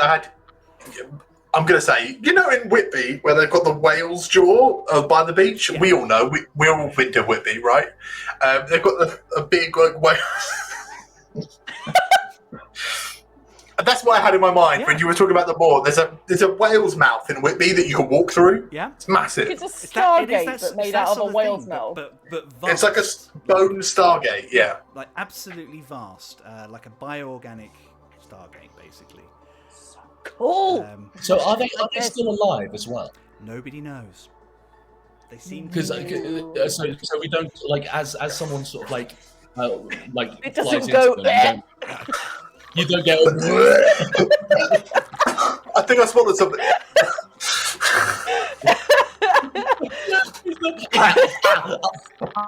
Swallowed a fly. I have this horrible feeling that now it does. Oh no, it doesn't. We're It doesn't. picking up something on the sensors. Yeah. on It just screen. gags a little bit every time. It's okay with the little ships, but some of the capital vessels is. Oh my god! If they do That big wake deadly up, thing, you've got to hit it. You've got to hit it. if they do wake up, or it turns out that they're just fully alive, it might be more than we bargained for. You're Way. sitting on that one, I can see. I have. No, it's just my surgery. It's That's just how I fair love it now. You watch as the Davos kind of slinks in at a different angle and goes to land on some buildings that have been built onto the outside of this thing. And you work out that there is a station that is in the middle of being constructed, or being repaired, actually. It looks like somebody tried to build one a long time ago. There are a number of Vect on the outside, a couple of cyborg humans helping them out, and there is a large docking area where the ships are led into to kind of offload materials and the like. You cruise in and you land on quite a rickety looking thing, to be fair, but it's stable enough for you guys. Pandora's a pro. Exactly. And I think before we get into exploring them more, this is where we're going to take our break today. Woo! I'm going to make a cocktail. Yay! Hey! We will be back in 10 minutes, so about 25 to. This has been really good. Cool. Big thank you to, I lost who it was. Welcome. Dal. Yeah, we got a Furnace. raid. Yeah, Dal with the raid for 4 people. That was amazing. Also, Mwah. welcome along, Hedge. It's really nice to see you as well. And all the wonderful people in our chat. Rooney ruling the day with the wonderful puns. Oh as my always. god. Babe, so hard to focus when those hilarious things come up. You're on it today. More. How'd you like me? How'd you like me? All right, bye. We will be back in 10 minutes. Yep, go stretch, have a break, and we'll see you at 25 to. Bye.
back.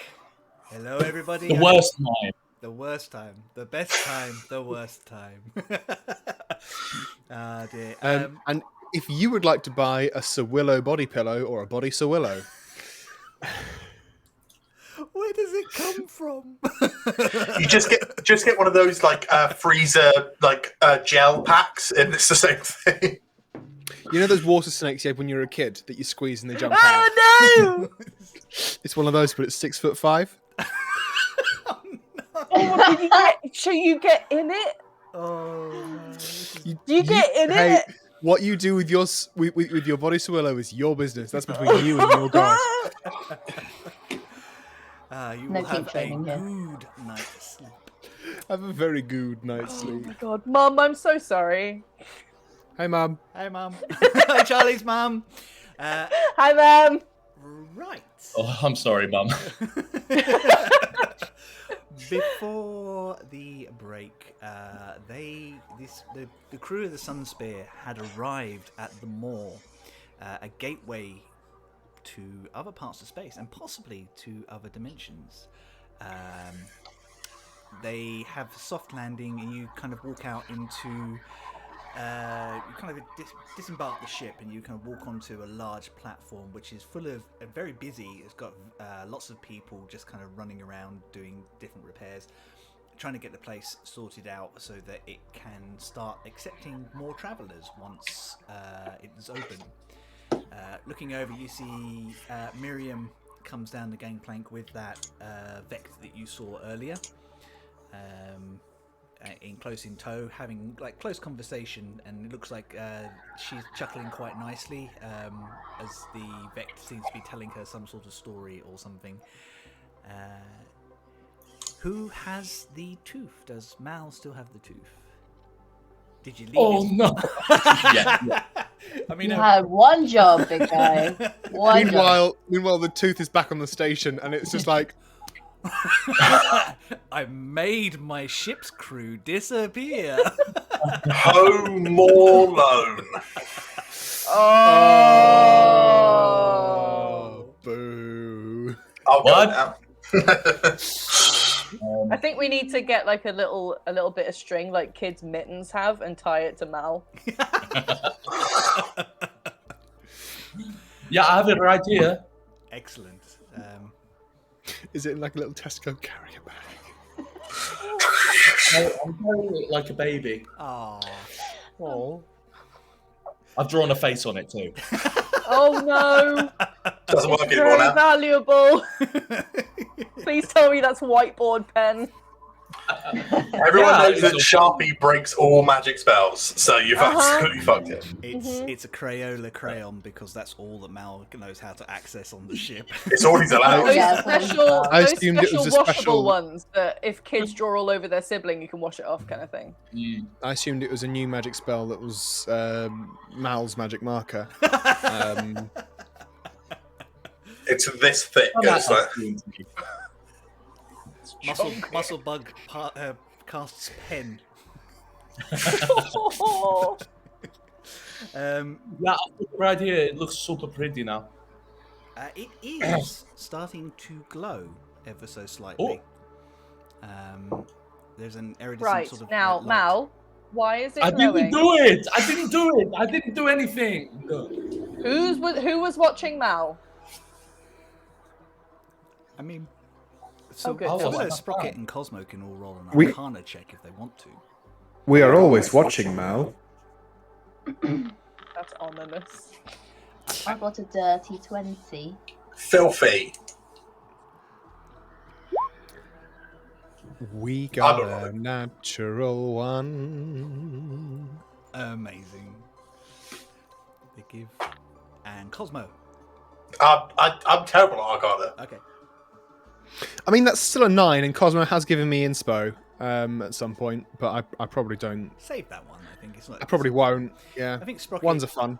I think Sprocket, with your sort of general arcane knowledge, you're kind of like, well, kind of makes sense. It's closer to whatever the key is supposed to unlock. So it's probably reacting to the lock itself. I told you I was telling the truth. Miriam's trundles over to you guys at this sort of point in time and just sees Mal like chortling to himself. Do I want to know? No, No, fair enough. no. Oh, look. I'm so tired, Miriam. All that To time be he fair, spent Mal's like expelling milk 2, this morning. 3 years old. That's well into old age for his species. No.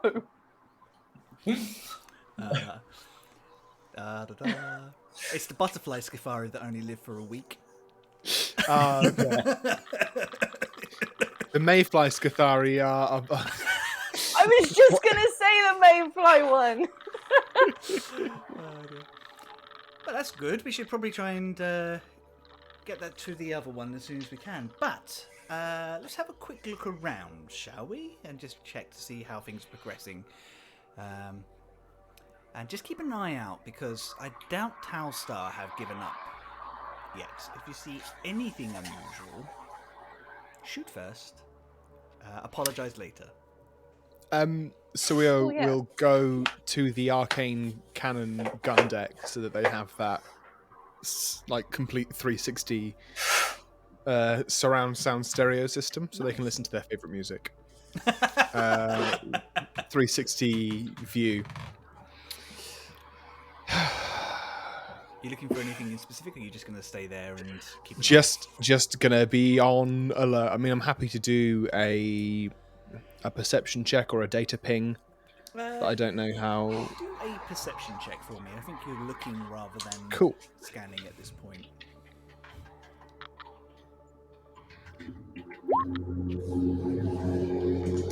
That is 3 minus 2. 1. Excellent. I think you distract yourself. I think, as so often happens, somebody deep down, probably in your left toe, or where a left toe would be, has a discussion about something that kind of makes the hive think. And then the rest of the hive automatically starts thinking about it, even though there's half the hive going, no, we're supposed to be paying attention. What are you doing? Cool, you just described ADHD. I was I literally was just just going to gonna say that. say, is Sowilo ADHD manifest? I think that's literally it. So they get into the gun deck, they sit down, and it's like, I came here for something. What was it? What was it? they'll spend the next 10 minutes like tracing their steps. Dang. Spend Space the next 10 motorbike. minutes like tracing their steps, trying to work out what it was. So, you guys Probably see a squirrel and be like, there's a squirrel with a tiny espresso cup that kind of walks through the cockpit and looks at you as if to say, "Why are you back?"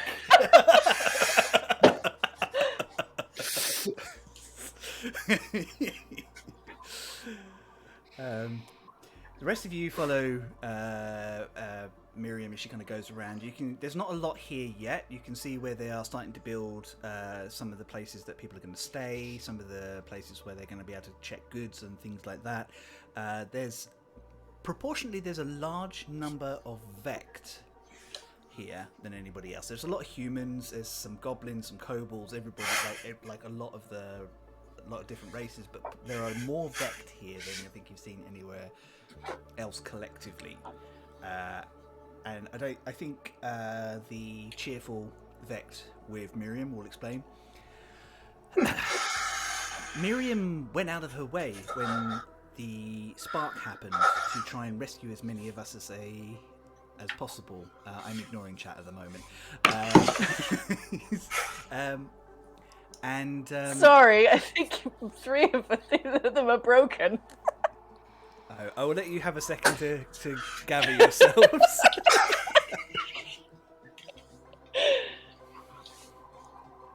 Okay. I'm good. Goodness gracious. Dear. So, yes, when we arrived and the organics didn't trust us and started imprisoning us, Miriam went out of her way to rescue as many of us as she possibly could, and give us places to stay that were safe. And when she was talking about this project, we decided we would like to help. If we can get the humans of this sector on our side, it might go a long way to better relations across the verse entirely.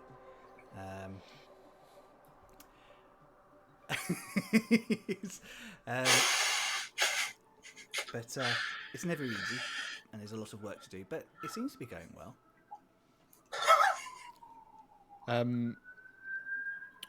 Sowilo will just like transform into John Adams, just to make themselves look human. Be like, oh, perhaps we need more human ambassadors. I can do that for you.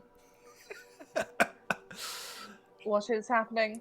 No offense intended, sorry, but humans are a bit funny about non-humans pretending to be them. I think humans are completely humorless. Ahaha! Mother-in-laws.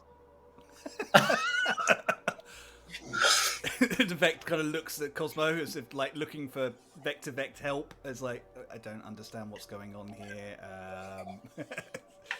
This is all very confusing and very uncomfortable, and I'm fairly certain it's speciesist, but I'm not entirely certain how to describe it. Let me try an insight check. On the Vect? On the Vect. Pick up that body language. That is a 17. 19 minus 2. They're confused, slightly worried that you're being offensive, and looking over to see if any of the human workers saw what you were doing. Oh, man. Yeah, Sowilo will definitely melt back into their normal form and just be like, I'm sorry, I'm still trying to learn. I guess that's how we learn, is by doing and making mistakes. I'm very sorry. A couple of humans just gonna jump suddenly, just like who were not. It's like... As you yell an apology. the louder I am, the more apologetic I am. I mean, if we need someone to, speak to mediate a conversation or be somewhat of a spokesperson, I've got years of training in the service industry, so, That's true. Well, I mean, I think you're coming through with us, but yeah, absolutely, that would be really good, Cosmo. Oh, by the way, I didn't introduce myself before. I'm DR045. Do you have like a nickname? Das, Dras, She calls me Doctor. She thinks it's funny. Dr. Arse. Yes. What? But yes, I don't have one. but yes, I was a combat specialist unit, so they didn't give us names. I didn't think it was necessary. Oh, What do you want to give yourself a name? Like right now? I quite like my designation. I'm used to it. Okay. Had it my whole sentience. It could be anything like Mal or anything. But you're Mal. That would get confusing. No. That would get a tad confusing, wouldn't it? I think Doctor is fine. Shall What we... about Doc? If it makes you Just comfortable. Doc. Yeah, I don't mind Doc. Doc is fine. You were going to say something, Cosmo? Well, I think we should just, forge forth and get ourselves in a position to do this sooner rather than later if we're worried about someone being on our tail.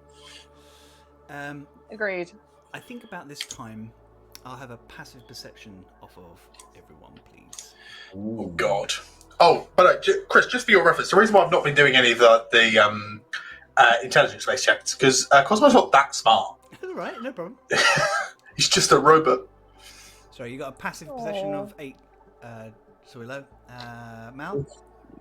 13. 13. Sprocket? 12. 12. Pandora? 14. 14. And Cosmo? 10. 10. Pandora, would you like to make me a perception check? Yes. I didn't see nothing. 21. 21. You feel a shift in the energy on the platform, and you watch You all kind of see Pandora turn and just kind of automatically put herself in front of Miriam, as a energy signature kind of starts appearing in the middle of the platform, and a hard light hologram appears straight. It looks like a humanoid to start with, and then it kind of settles in and kind of starts creating form, and it creates a familiar face. The lithe, half-orcan form of the head of Talstar.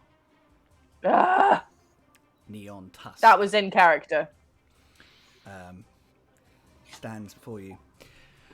In his normal sort of like slightly scruffy sort of I'm cool really garb, he kind of looks around and goes, "Well, you beat us to this one, did you? Yeah. Oh God, why are you here? Hello, Miriam. Hello, Pandora. Stolen anything off of someone who works harder than you? And these are the 4 that blew up my capital ship. I'd say I'm impressed, but look at you. Just awful. All of you." Well, then how good was your capital ship if we were awful? Look, I'm going to make it easy. I know you've got both the teeth. I know that you're going to try and open them more. So I'm going to make you one last offer. Give me the teeth and the more, and I'll cut you in for a percentage. I'll even let you do some of your charity work you like doing so much, and I'll stop. Pandora's looking around for the hang-up button. Is it? Sowilo will start just making like a beeping, like a...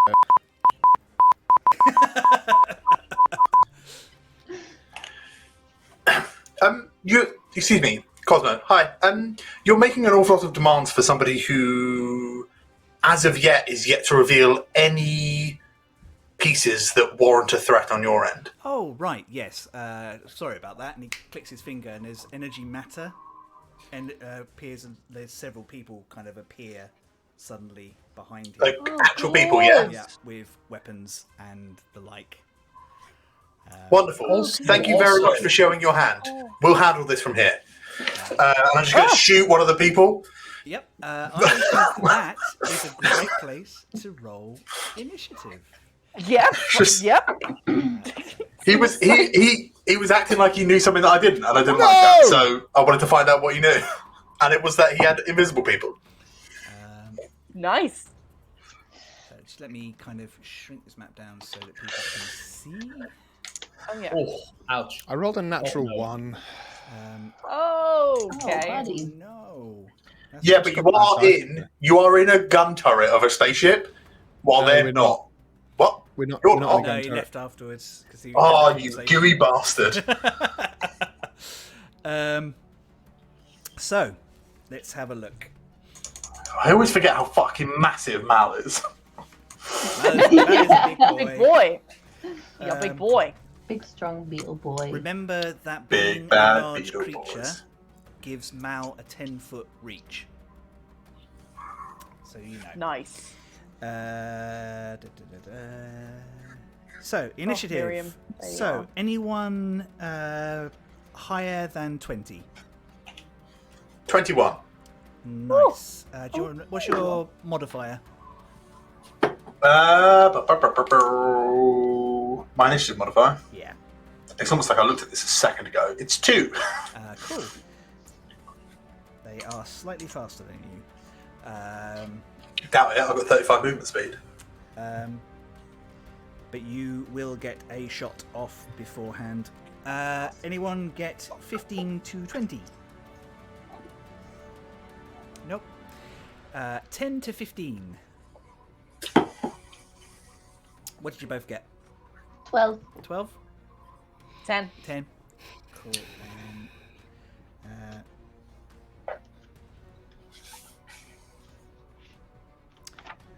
Pandora. Feels like me and Tom are doing like the worst shootout ever. It's like, no, draw. How you draw? Dear. God damn gloves getting in the way. 5 to 10. Oh no, come on. Oh, guys, below 5. What did you get? Well, I got a 3 and a 4. Oh, guys. cool. Woo! Oh no, right. As always, at the beginning of initiative, you can talk to Doris and ask her to help out. She can scan, she can activate one of the turrets on the ship and take a shot, or she can give you some information on, like with a deep scan on one of the opponents that you are facing. I vote scan because we don't know how corporeal these things are at the moment. I vote automatic turret because that does mega damage. Yep. Oh, She can only pick off one of them at a time, so because otherwise it would make Okay. it really boring for you guys. I mean, I'm all good with mega damage. Yeah. Okay. Absolutely. Just because I want to say Or- mega a lot, so much that it loses all meaning again. Or we can have Doris not do any movement and burn that once a day thing. We would die. We would die. We would die. Everybody, We would die. Everybody on the moor would die. We would so die. Die dead. Yeah, maybe. And How, Yeah. how did your Yeah, game wouldn't it? end, Chris? Well, Space rocks fall. everyone died. Someone blew up a sun in the middle of a hangar. No big deal. Cool. So you're going to use Doris to use one of the internal guns to shoot down at one of these people. Is that right? Yeah. Yeah, just the automatic one, I think. Awesome. She can't really use the big weapons because it would blow a hole in the station, which is not good. Yeah, for just anybody. Just the automatic one. She hits. Could someone roll me 2d8 damage? Yep. Ba-ba-da-ba-ba-ba-bum. 3. The last time Josh ever used an online roller. Definitely hits this person who's not expecting it, and he takes. To be fair, some that's damage. like 30 radiant damage, isn't it?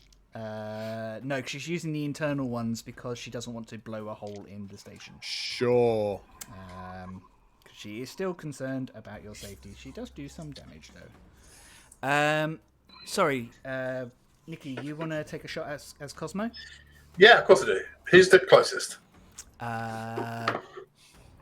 This is a hologram at the moment. Yeah, so this guy, Yeah. this bot, this person. Yeah, I'm gonna do shoot. Gun. Gun is good. Does a 18 plus 7 hit? I assume so. Yes, definitely it does hit. And it is 7 damage. 7 damage. Nice. Bing. Just Very cool. you don't have to go home, but you can't stay here. Doesn't get old. It's great. 1, 2, 3, 4, 5. I love all the bar jokes. It's kind of nice to hear different sort of. It's nice to have a theme, isn't It it? is great to have a theme. Okay, so top of the round. What we're going to do is we're going to abstract this. I would like all of you to make a dexterity saving throw. Okay. Fuck yeah, natural Don't 20. like that. Sorry for swearing. That is fine. Cool. Is this something I can see?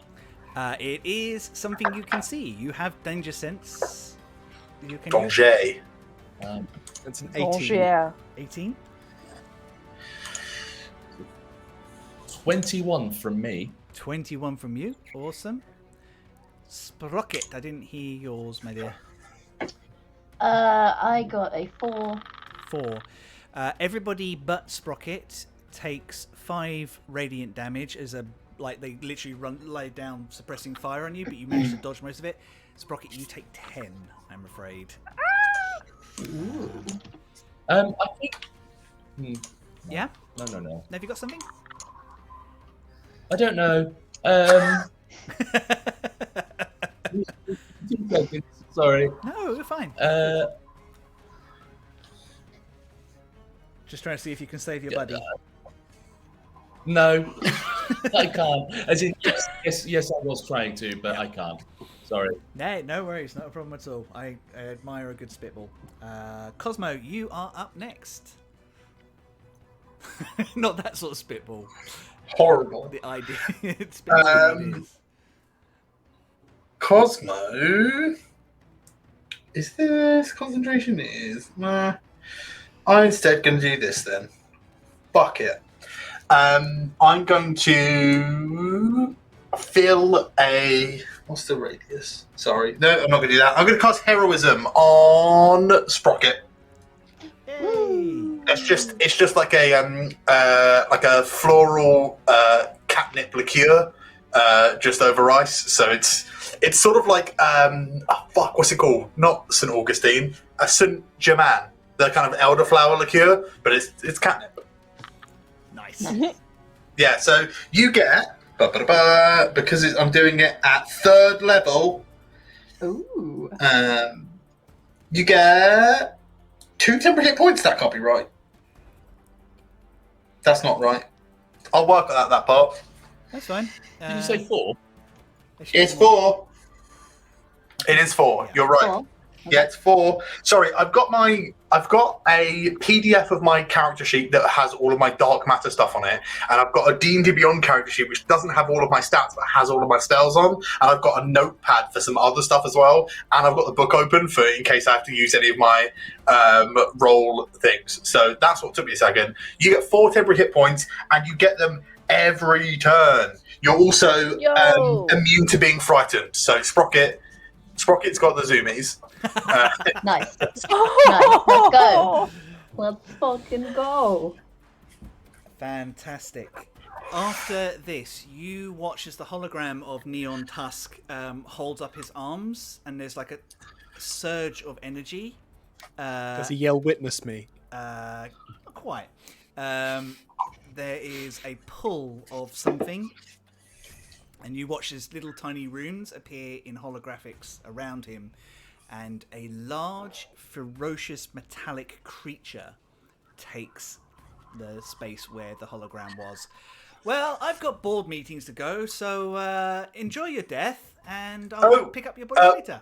Just before you leave. Yeah. Fuck. I'm bored of this.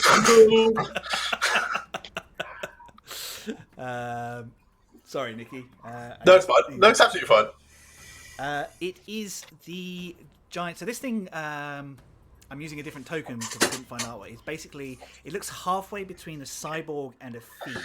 It's kind of like long maw, like 4 arms, like curling tails, like goat-like legs, all covered in technology and wiring all through its body. It's like Cyber Baphomet. I love it. You guys would all recognise a Mecha Abyssal. You've probably encountered some of the smaller versions, the Mecha Demons, out and about in space. This is a big one, though. Well, fuck. And they will not take action this turn because they've just teleported in and they're just kind of taking a look into. So they will take the dodge action, which means they are harder to hit as they take a look around. Sprocket, it is your go. Is that the big thing in the middle? That is the big thing that is now in the middle. Okay. Well, The yellow token near you, by the way, is Miriam. yeah. Okay. Cool. Yay, Miriam. Okay. Sorry, really, really sorry. Because I cast a heroism at 3rd level, I can hit 2 people, so Pandora gets it as well. Sorry. Nice. Oh, nice. Thank you. Nice. So that's 4 temporary hit points, yeah? Yeah, and immune to being There you frightened. go. Sorry, Thea. No worries. Amazing, thank you. I would just like to shoot at the big scary thing in front of us, then, please. Absolutely fine. We must protect Pandora, because if she canonically dies, I never get to play her again. That's not how D&D works. And I can't have that. That's 2 attacks of 15 and a dirty 20. The dirty 20 will hit. The 15 pings off some of its heavy-looking armor plating. Do you have an inspiration, Theo? If you want to use that. Because you didn't use it. Is it a D8? D8, you can roll it twice and pick the higher number. That's a delicious inspiration. So that's Circle of also Spheres. that'll be a 21 to hit. 21 A will hit, 21 so and a both of 20. those hit. Yes, thanks, Hell yeah. Nikki. Everyone's just a little bit pissed, and that's what makes them fight so well. It's Is that kind of piss that you don't actually feel damage? yeah, it's the Yeah. first drink at Later, 5 p.m. in the tomorrow. beer garden. Like it's like Oh my god. Okay, so 8 damage on the first hit, and then 12 damage on the second. Nice. So 20 damage in total. That's really good. You kind of watch. You can see Sprocket take aim and kind of look a little harder, as if they're kind of concentrating, and then pew pew. Puts their little goggles on. Yeah, at the beginning. Amazing. That's really good. That will make it Pandora. It is your go, my dear. Cool. Okay. First thing I'm gonna do, I think, is move forward a wee bit. Although I don't seem to have control over my counter. Oh, can you not use it? No, can't seem to move her. It says you should be able to. she will not be moved. She will not be moved. Hang No, on. I can't seem to do it. If it's any easier, I just want to move to like here, just in front of everyone. Let me just have a look. Because you Okay. should be able to do it. Ah, that might be why. That would explain it. Boop-a-da-boop. Try now. Haha, yes. Okay, cool. I'm gonna move to here, just in front Yep. of folks. And then, remind me, can I do a bonus action first, or do I have to do that? Absolutely. Okay, cool. Yeah. I couldn't remember. I didn't know whether that was one of those weird things. I'm gonna use my bonus action to use one of my runes, because I'm a rune knight. Yep. Which Nice. is the Giant's Might one. But I think when we talked about it, Chris, you said that I could use that rather than getting big, getting really hot and powerful. Yeah, that's it. Basically, instead Okay, cool. instead of Fuck yeah. So she still has the same area as if she got large, but basically she's small, but has this like whipping like lava energy all around her that just pushes people back. Yeah. And when she does get like really overheated and stuff, the like extremities of her go black, like they've been singed. So Rune Knights that's are what. fucking sick. They are really cool. Yeah, so cool. They're my favourite. So yeah, she's gonna first of all do that, and then lob a hand axe at this twat in front of her. Yeah, absolutely. Make your attack. Bearing in mind, if you've got 2 hand axes, you can use them both because you have multi-attack. That's true. I'll go full Eivor and throw both of them. Okay. Fuck yes. I understood that reference. I didn't, but you know what's Yeah. new. All right. First one is nice. 22 to hit. 22 to hit will hit. Okay, cool. And that's 7 to begin with, and then I have a d6 extra because I'm all runified. Damn it. Alright, 8 damage on the first one. Yep. And second one, oh, I don't think that's going to hit. 12. 12 does not hit, I'm afraid. Oh, I still have my inspiration though, although Yeah, yeah, I'm going to use that. It's d8 and then highest number, is that right? that's right. Yeah, yeah. Cool. Nice. Okay, that's better. 19 to hit. 19 will hit. Yes. Nice. Nice. That's better. That's 12 damage on the second one. 12 damage. That's 20 damage in total. 20 again. Whoa. So you guys have done this thing Yeah. 40 damage already. Whoa. Sorry about it. Awesome. That will make it Mal, your go. Okay. I don't think, if I'm correct, I don't think I can get to it, but I think Mal sort of moves. Sort Casting an of incantation. in a protective stance. Yeah. You what, sorry? It sounded like when you were counting, it sounded like you were casting an incantation, and I loved it. Yeah, he's a muscle wizard. He casts fist. That's me. That's me. Yeah, just I think readies his axe, and he goes, Come and get it if you want some of this and get to fighting. And sort of Smooth. holds an action to, if it kind of comes into range, essentially. Holds an attack against Awesome. it. Holds for attack if they come into range. Amazing. Yeah. Cool. That will make it Sowilo. Your go.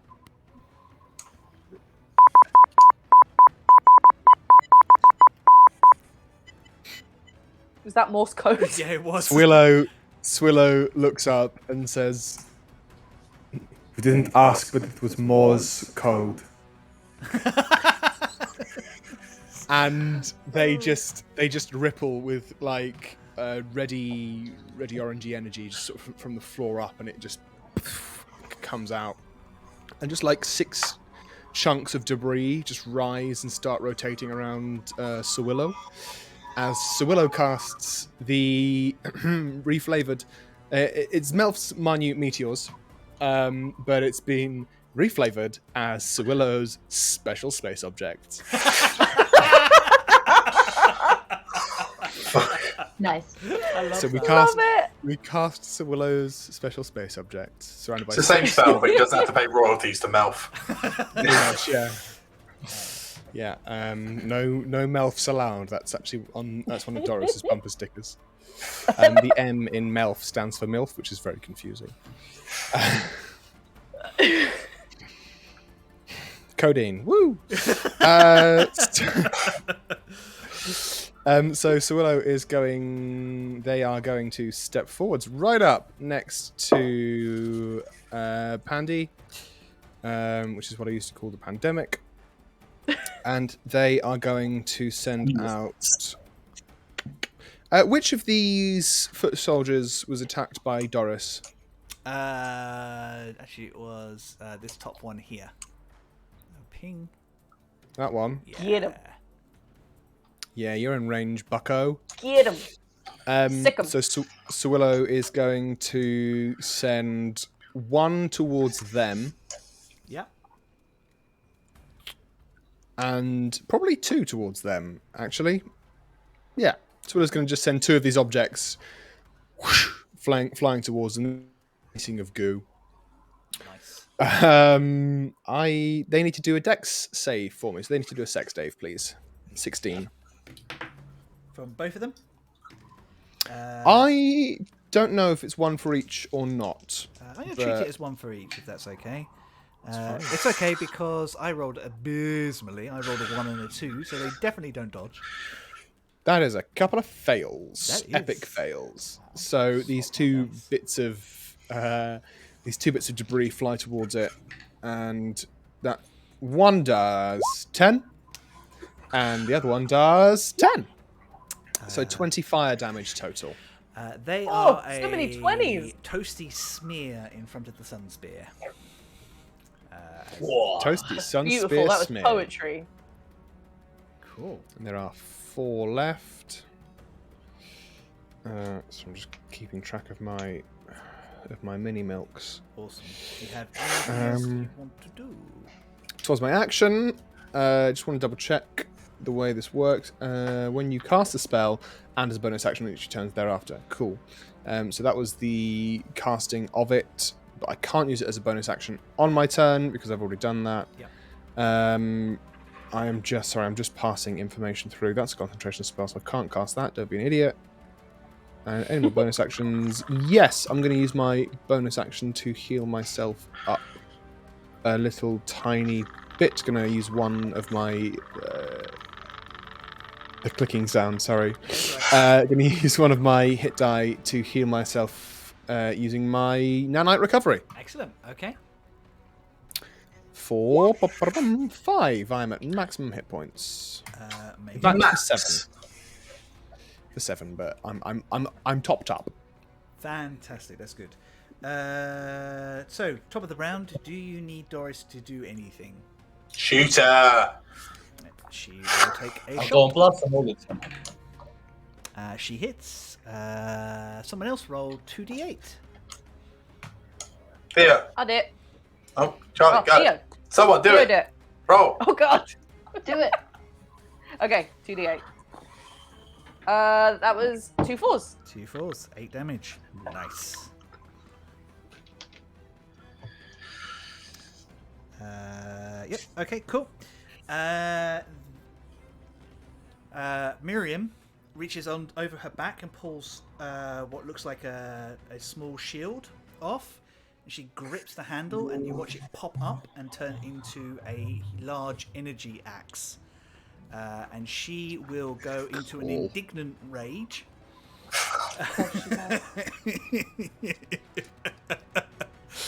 And 1, 2, 3, 4, 5. Is it still her axe of friendship though, just a space version? This is beyond the axe of friendship. This is this is the blade of I've had enough.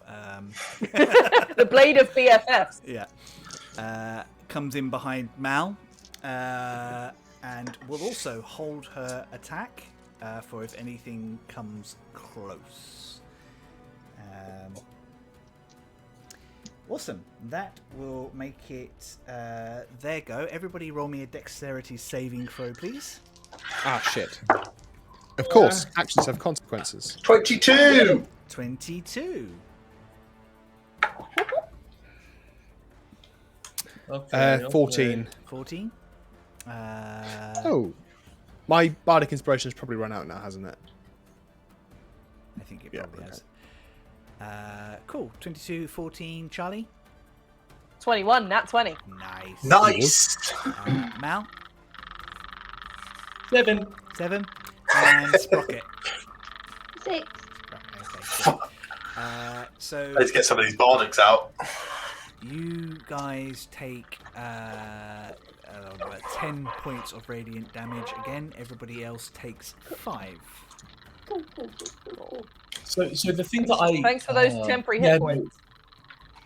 Why not? So the thing that I wanted to try and do, but didn't know whether I was actually allowed. I'm going to try and be cheeky this time and say, basically, I've got a thing that gives me like reflective as a reaction shield, one sort of carapace shield, Sprocket instead of me.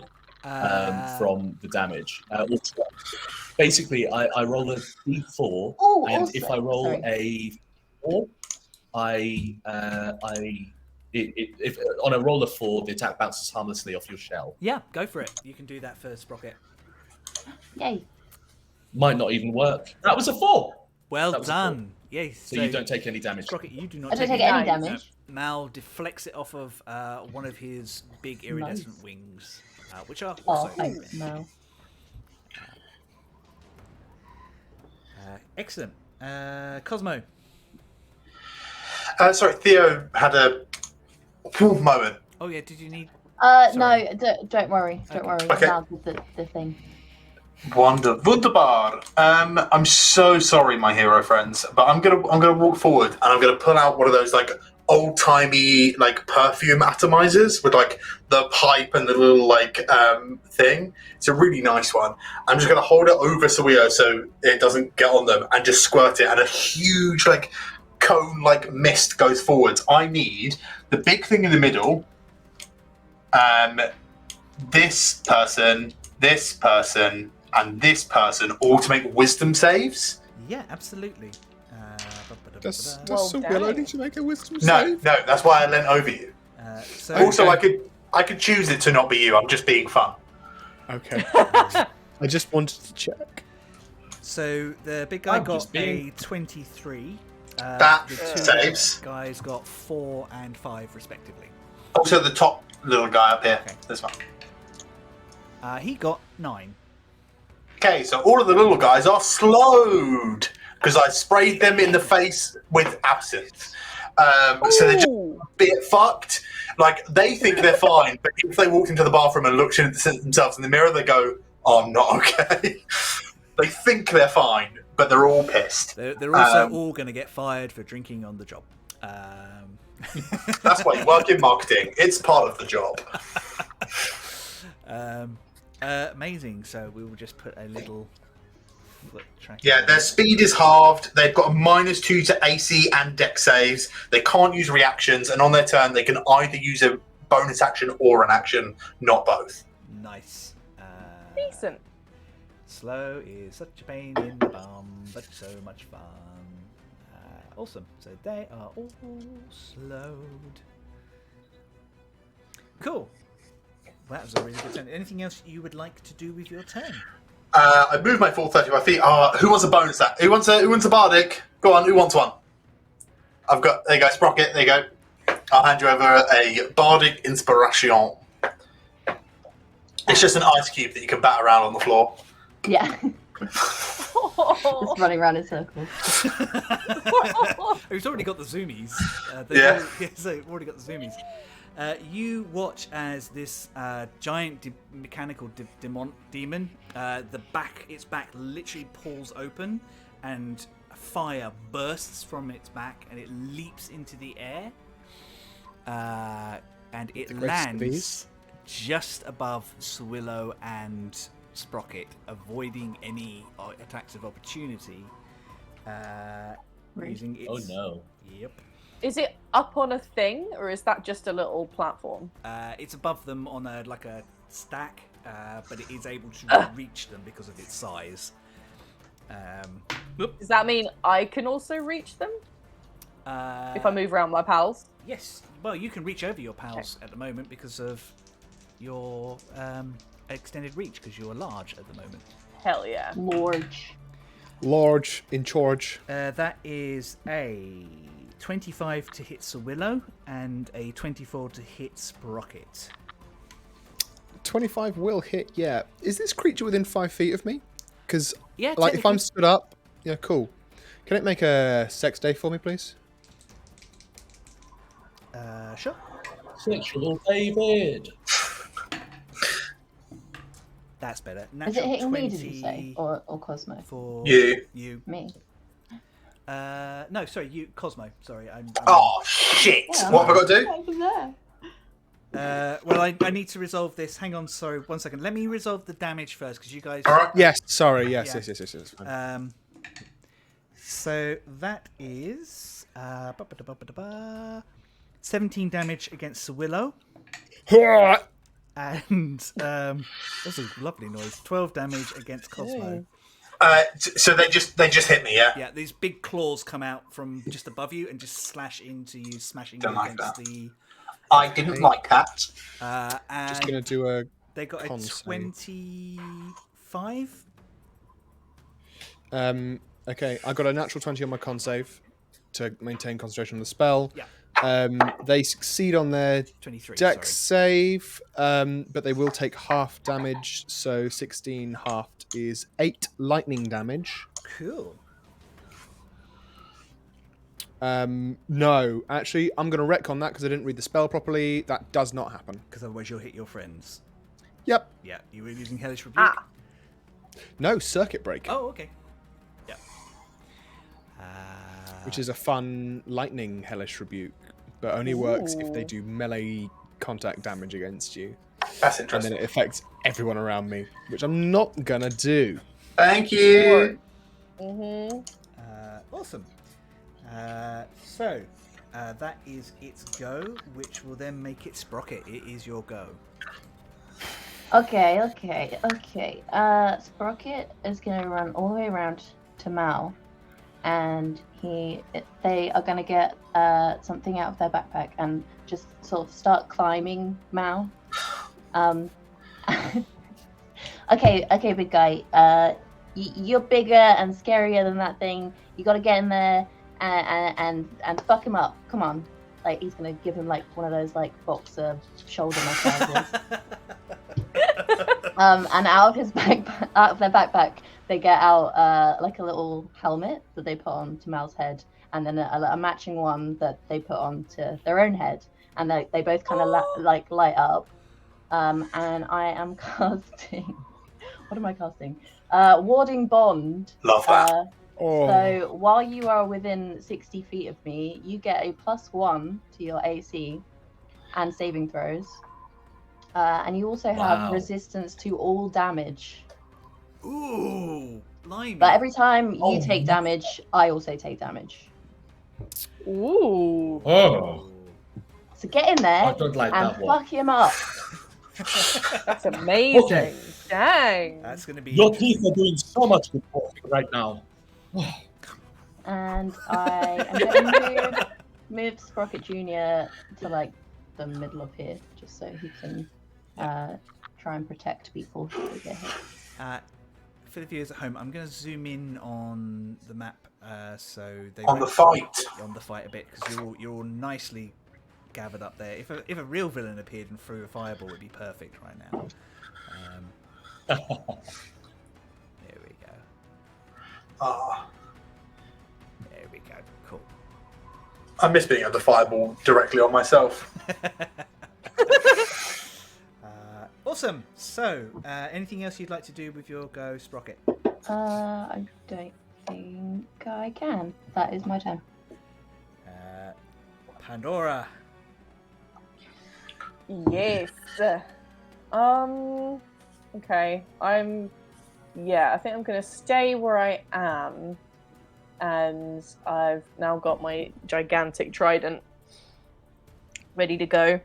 Big fork. So my big fiery fork. I'm gonna attack twice with that, and as a bonus action, can I use one of my little fiery pebble spells? Technically, you would need to cast that first, so that's an action to cast, Okay. unfortunately. But no, but you And could- then it's to attack. yeah. Okay, cool. That's fine. In that case, I will. I think I will just attack twice with my trident. Yeah. You've also got action surge, so don't forget about that one Yeah. if you want to. No, use I know that. I've got that if I need it. Yeah. All right, cool. Yeah, I'm just gonna attack twice then. it. Yeah. Cool. So 24 to hit on the first one. Will hit. Yes. Yup. Doing time. Yep. Cool. And I've still got my extra d6. That's 7. Okay, it's 11 damage on the first one. Yep. And 18 to hit on the second one. 18 will hit. Yes. Gosh. Okay. Okay. 14 damage on the second hit. 14 will. Cool. That's a total of 25. Oof. Yeah. Beastly. Yeah, I'm gonna get him. You're starting to notice some serious wounds on this thing. It's not slowed down yet, but you guys have definitely injured it at this point. Cool. Can I use my bonus action then to just cast the spell on one of the stones? Does that last until my next go? It's an action to cast magic stone, I think. I think it's a bonus action for me to do magic stone. Oh, is it? Yeah. In that case, that's no Yeah. problem. So, do you want to describe this for people so they can see how it's slightly different? Oh god, I can't remember what it is we discussed with this. So it's it actually just- it's not. You don't pick up stones. You literally No. create them from your body. Okay, yeah, so I think I kind yeah, that's right, because I imagine myself like the spirit in Spirited Away, like making the gold. So I feel like I kind of do that with a bit of rock, and then I like roll it down the trident to heat it up, and then it's just at the end of the trident waiting. Basically, my version of Magma Ganassi, they literally can make like flaming stones that they can use to throw at people. Just basically reflavored magic stone and gave it to them because it's fun. Puts a whole new meaning on dropping a stone for summer. Am I right, girls? I'll go. All this time, I thought I was the worst. It's- I'm calling Happy to the help. police. so that's fine. Cool. Brilliant stuff. So that will make it Mal. Malakos is the crop. Incredible. Malakos.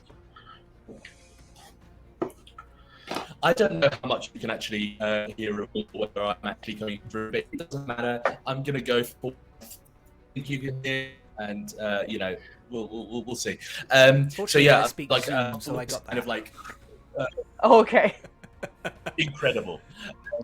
I'm gonna I like being hyped up by friends, and then also seeing two of my friends being absolutely like eviscerated by this thing. He's getting really, really angry, and he sort of like looks at this thing and goes, "Hey, you! Do you know what I don't like more than things that hurt my friends? You!" Yeah, you get it. And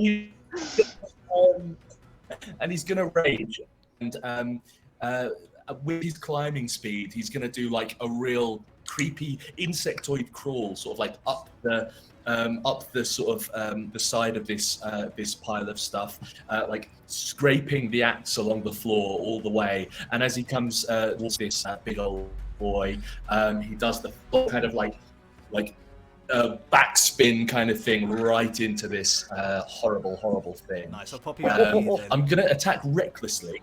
Awesome. Oh, Excuse me? That is awesome. Go for it. Oh, God.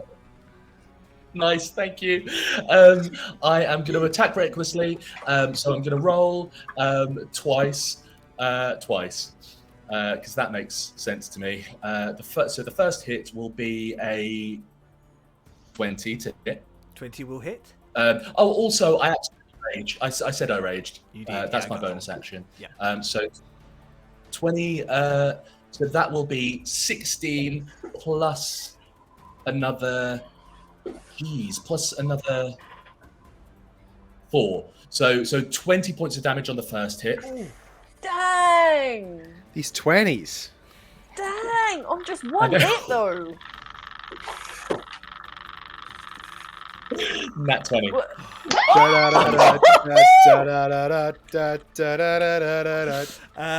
Costa grub. So that's 9 plus 12, which will be 21 plus another d12, right? Yep. Oh my god, I love axes so much. Which will be another 11. So that is what is that? That's 32. 30 points on this. Is that including your rage damage? That was, I think.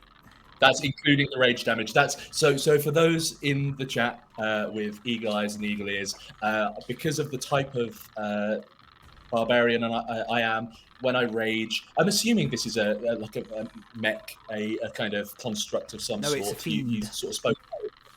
Oh, it's just fiend. It's a fiend. Oh, in that case, take 20 damage what back is that? or something. Yeah, no, it's only 4 points of damage you take back because it's I okay. double my rage now. No, that's nice. My So that's Christ. That's still a 28 lot of damage. altogether. Blimey. Yikers, A whole bikers. bunch. Wow. I like to think this was then thanks you- to Sprocket's pep talk.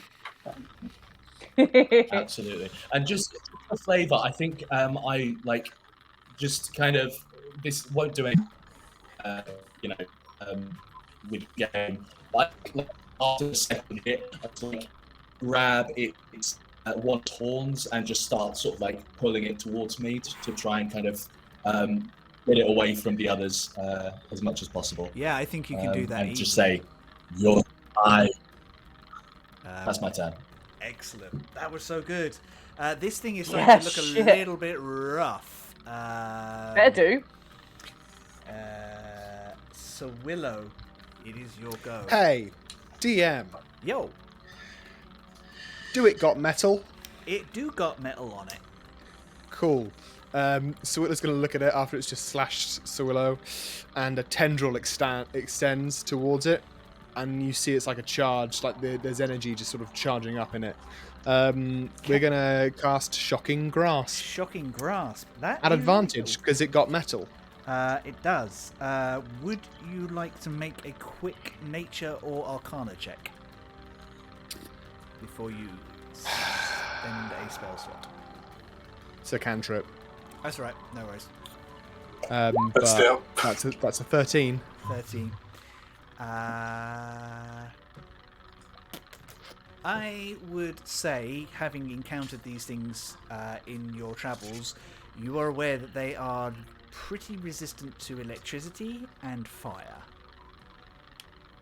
Well, fuck. Regardless, still going to go for it. Yeah, go for it. because might as well.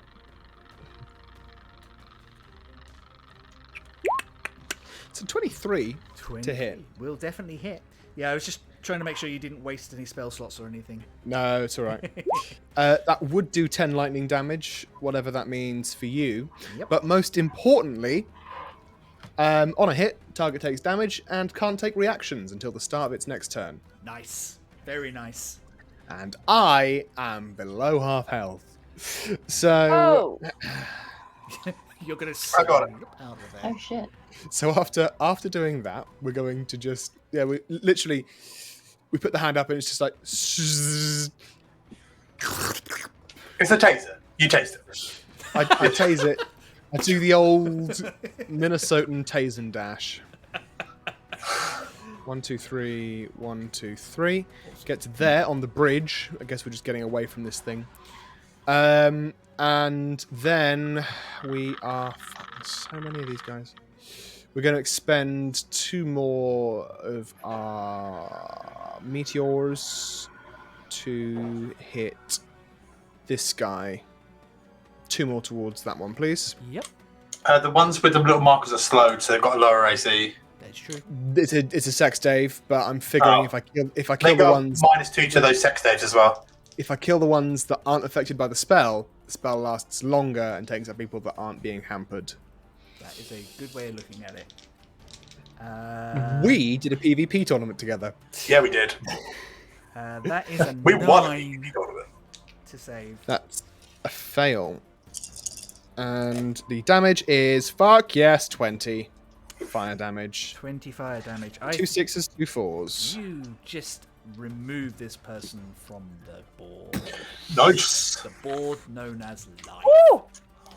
Sowilo just Chill out. they don't understand quips. Yeah. I mean, The rest of the crew makes a note never to let him watch Eartha movies again. yeah. Everybody Batman for it. freeze. Yeah. That is action, bonus action, and movement. Beautiful. Fantastic. That's brilliantly done. Thanks, Josh. Top of the round. Doris, attack or scan? Scan. Scan? If there's more. Cool. She makes a deep scan on what you are facing. She can give you some information on the Mecha Abyssal, or she can give you information on the humanoids that you are facing. Big one. Absolutely the big one. She scans it and she kind of says it's immune to cold, fire, and lightning, and you cannot poison it and you cannot exhaust it. It does not need air to breathe, so you cannot shoot it out an airlock. It's not going to But kill it does need to love you. and presently it seems That's really good. like that rocket pack is diminished. It might be able to recover it. Thanks, Doris. That will make it their go. Everyone makes a dexterity saving throw with advantage Okay. Okay. because they are for anyone. good and less. Cool. They've been Fuck adult me.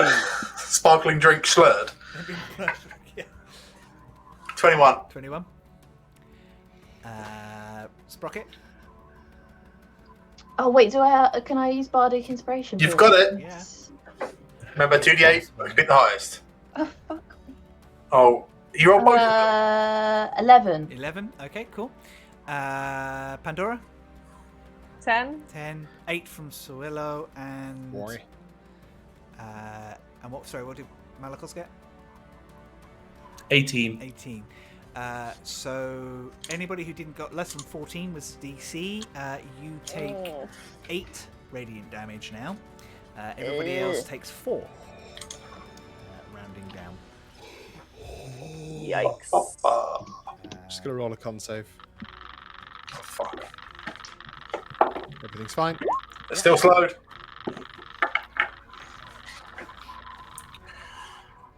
Cool. Wait, so hold on. Sorry, does that mean I took 2 because I succeeded and I have... okay, cool. Yeah. So you halved again. And sorry, does that mean that Sprocket takes damage from that? Yours. Mask taking From what? damage that's halved, then Sprocket would take some of that damage as well. I think that's how warding. Oh, works. right. Yeah, Warning yeah, yeah. Yeah, if I'm right. Do you take half of the half damage, right? Half the half damage. No, Yeah. No, I take what 2 Mal points. takes. 2 points, yeah. 2 points. Yeah. So you took 2 points, yeah, from me. Cool. Cosmo, it is your go. Cosmo is gonna. Nicky, am I still getting temporary hit points? You're not. No. No. I've got hit points for you if you need them. It's okay. I'm fine right now. Yeah, I'm prepared. I've got something bigger that I can get you guys. So if anyone's hurt, as I mentioned, just order. I'm gonna pull out that stein, and I'm just gonna summon a full 2 pints of pina colada and just dump it into Sowilo. Cool. Just and it's 44 plus 4, Sowilo. Heal it. Wow. Do you want to roll that? You roll it. Okay. It's for you. Look, I'm going to have to digitally roll that, Nikki. I'll roll it. Not the digital guy. I'll roll it. I'll roll it. Okay, yeah, I should definitely keep rolling it. This is the thing. I never want to roll anything that Nikki could roll because Nikki has the best dice luck. Yeah, that's true. Okay, so do you want to know what I rolled on 44 plus 4? Go on then. Yeah. So you get the 4 modifier. The first roll on a d4 was a 4. The second was a 4. The third was a 2. And the fourth was a 4. 14. So it's 18? Witchcraft. 14. 18. 18. Oh, I can't fucking count. No. Doesn't matter. You're I'm happy. You are on painkillers, Josh. We're not expecting Yeah. you to do heavy math. That's true. Sowilo will go. I like getting caught in the rain. Fuck. Incredible. Chris, is that an action or a bonus action? It's an action to give a potion to someone else. Well, that's fair, actually, I suppose. Bonus, I'm action, gonna. bonus action to drink it yourself. Action to feed it to someone else. It is a bonus action. My second to last bardic inspiration, and I'm just gonna turn around and go, Mal, the milk will be warm when this is all over. Warm milk, warm milk, warm milk, warm milk. And that's my turn. What a battle cry that is. Deeply upset.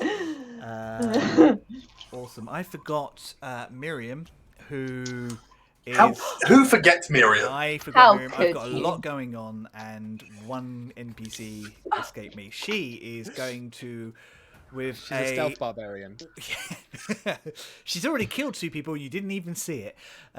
She's going to charge up in front of you guys with speed that belie her tiny little legs and wallop 2 hand axes over her shoulder at these 2 guys here. Both hits. Nice. Rip. Awesome. So these things embed them, and then you kind of watch as they go shit, shit, and reappear at her belt. Oh, Miriam. Charlie's like, I wanted there. I think you had one. I technically have them. I say you had an axe of returning. I'm sure because you. Yeah, spent money on it. my trident. My trident is the one that Oh, returns. yeah. Awesome. That is her go. That will make it this demon's go. It looks at the 2 big things in front of it, and it's going to lash out at Mal first, and one at this fiery I'm form really sorry, in front of it. You do have on this. I'm sorry, Sprocket. Yep. That is a 19 to hit you.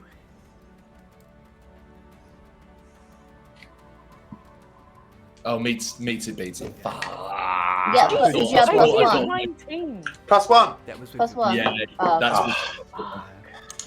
That Sorry. does it's slashing damage, so it's halved because you're raging anyway. and you have resistance as well. So does that half it again? I don't know. It's raging, I think, counts as resistance, and resistances don't stack. Okay. It's whether the spell says it actually halves the damage or whether it's resistance. Yeah. It just says resistance. Let me Yeah. go just a quick check on Barbarian because it might just say it halves damage rather than resistance. So I just need to double check that. Pop. I got it, Chris. You want that? Resistance. What so is? resistances don't stack, Yeah. unfortunately. So sorry about that. 14. Sorry, it's 17 halved is 8. It's 8 damage in total you get as this thing lashes out this hooked claw at you. And whilst it does that, it holds up what's left of its arm, which is really badly damaged after Mal's attack now. And part of it slops away, and there's a metal canister underneath, which it points at. Points That happens with at me too. Pandora. How dare? Can I use Sprocket Jr.'s reaction to deflect the attack and you roll with disadvantage, please? I think. Do you need to be in melee to use that?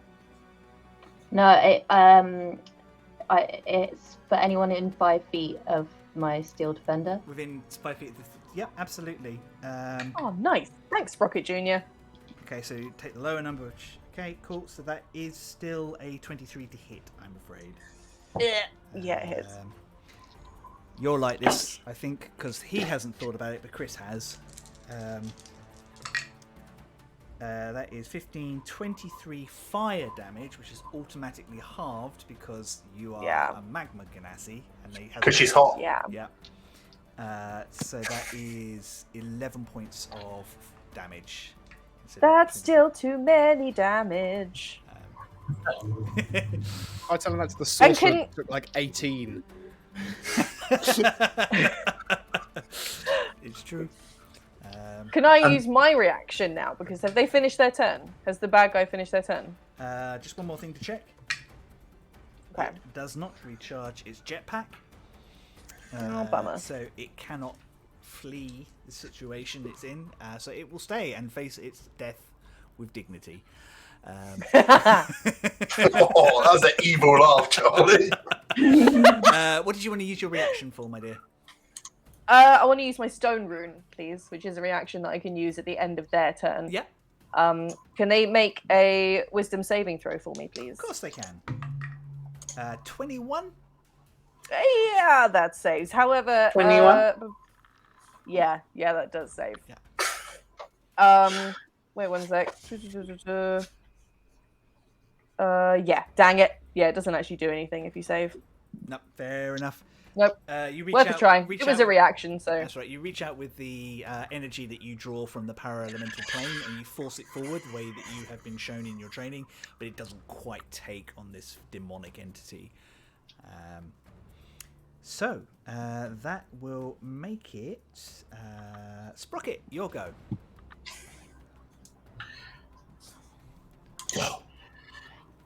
Okay.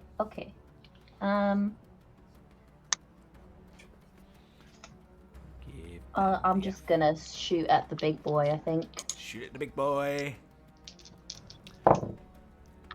So that is a 17 and a 19 to hit. Both of those will hit.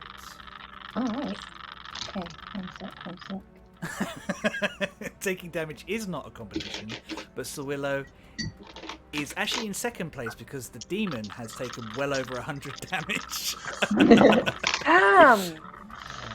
Okay, so the first hit is 7 damage. 7, yeah. Love that. And the second is, maths. 11. 11, so a total of 18. It's my turn to do some maths. Pew, pew. That's radiant as well because it's guns, isn't it? It is radiant. Yeah, it's damage. radiant. Are you adding your D4 fire damage to those? Yes. Awesome. That is, yes, so 18 damage. This thing looks like it is well and truly bloodied. It will not stand up for much more of this punishment. Get him, Mal. Yep, anything else you want to do with your turn, Sprock? I will move Rocket Jr. in front of these guys. Cool. Don't forget, if you've got a bonus action, you can order Sprocket Jr. to do stuff. Yeah, I don't think he can reach the big guy. So Because he's on top of the thing. yeah, because he's not got very long reach. So That's all right. That will make it Pandora. Cool. Am I able to climb up because I'm pretty big? Is it going to be easy enough for me to climb up and get on the other side? Yeah, I think so. I feel like it's not too much of a problem for you. Jump. Yeah. Yeah, you Cool. when you're large, you're vertical. How tall is this thing? I think it's probably only about that box is square, so I'd say it's 10 foot tall. So I think you can Yeah. jump on top of that easy. Your vertical leap's going to be like 14 foot at this point. So love Okay. the D&D mechanics. They I'm are a big broken. fucking nerd for the jumping rules in D&D. Big nerd. Useful. Okay, in that case, I'm gonna get to flanking, and I'm gonna get behind big guy and attack with my trident again. Yep. Take your And if advantage. necessary, if Dickhead survives, I will action surge. Yep. No So- worries. So this is probably going to be our last fight. So if any of you are holding out on resources just in case, go all in. It's fun. It's That's the plan. It's definitely something I have to use before the day is up. Do you want me to make 21 to hit on the first one. 21 will definitely hit. Nice. And I still got my extra d6, so 8 damage on the first one. Yep. And next is 17 to hit. 17 will also hit. He's Cool. a big boy. He's not a fast boy. 11 damage on this one. So 19 in total. Yeah. How they still standing? They are still standing. Okay. In that case, I'll action surge. Woo! Yeah. The fighter did the thing. Fight the thing. Do the thing. 17 hit. 17 hits. Cool. Very nine, funny, Rooney. 8. And another 4. 12 damage on the action surge. 12 damage on the action surge. You actually... do you get to take both attacks on the... I'm trying to remember. I think you do. You just literally... Yeah, take the- it's haste where you only get one. Yeah, Action surge, you get all of your Okay. attacks. Wait, so I get another attack? you do.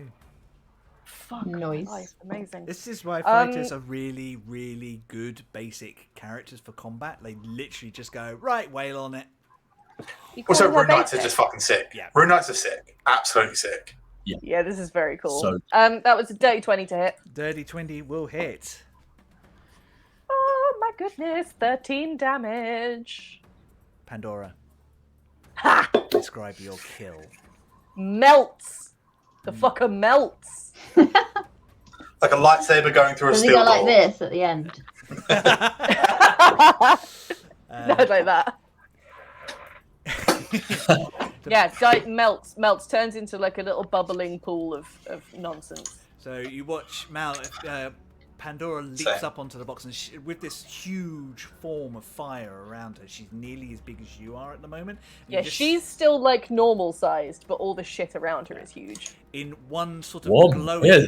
avatar-style hand. She holds an enlarged trident. She lashes out with it once, twice, 3 times, 4. You hear a shriek as this thing seems to cleave, and bits of it just literally start to fall off. And at the last minute, it just melts into itself and just cracks, and the spell holding it to this plane of existence explodes, and just all the metal that it pulled from the decking just falls to the floor, bubbling hot at your feet. Nice. Nice. Whoa. Seeing this, I look over at I look over at Cosmo and go, 1 mil still though, right? 1 mil? Yeah. Okay. seeing this, you do see the rest of the Talstar employees start to panic. I like that 3 of them are going to be panicking in slow motion. Oh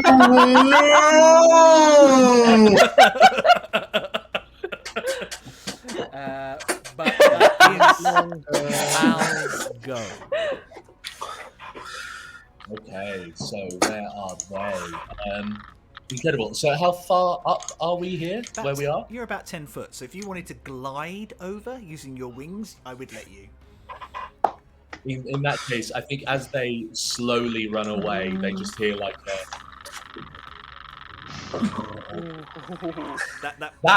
sound, yeah, that sound right there. Quite useful Foley, isn't it? Yeah.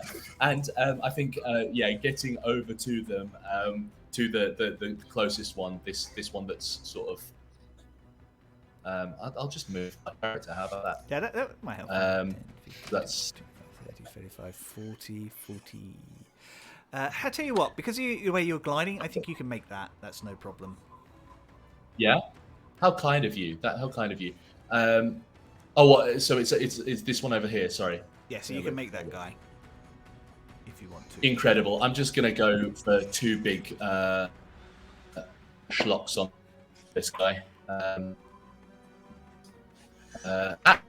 Recklessly as well. Cool. Reckless is good. So the first is a 15 plus, so 23 to hit. 23 will definitely hit this little guy. Second of which is another nat 20. Well, just describe your kill at this point, I think. I think as he hears this sort of and just all actually no, I sort of like go into like a kind of full like like streamline position, and as I hit the my horn on my head just goes straight through, and he just sort of like get up, and the body just sort of like wheels down into the little sort of gap in the docking and spins off into space. I think the four figures on the bridge watch as this thing flicks over Mal's head, and you hear clunk as it hits the edge of the bridge, and just plonk, bonk, and it goes through the shield and disappears into space. I just sort of turn around and go, warm milk, and I absolutely love it. He's doing it for the milk. Anything else you would like to do with your turn, Mal? I think that's pretty much all I can do, to be quite honest. I don't really have any bonus actions to use, so I think that's my turn. Cool. Sowilo. Let me know if I'm being janky with my maths. Can you this line here, this diagonal line that I'm drawing here? Yep. Is it conceivable that if it was a 10-foot wide beam, it would hit all 3 of these people? Oh god, yeah, easy. Beautiful. Sowilo is going to. Oh, I've killed Tom. Killed Tom. Sowilo's going to kill Tom. How did you do that? Bear with us a second, Tom. Well, hopefully we'll get Tom back in a minute. In the meantime, what am I going to do? I'm not prepped for this. What side do I think of this side? Let me just see. I will share. Oh no, that's wrong. That's worse.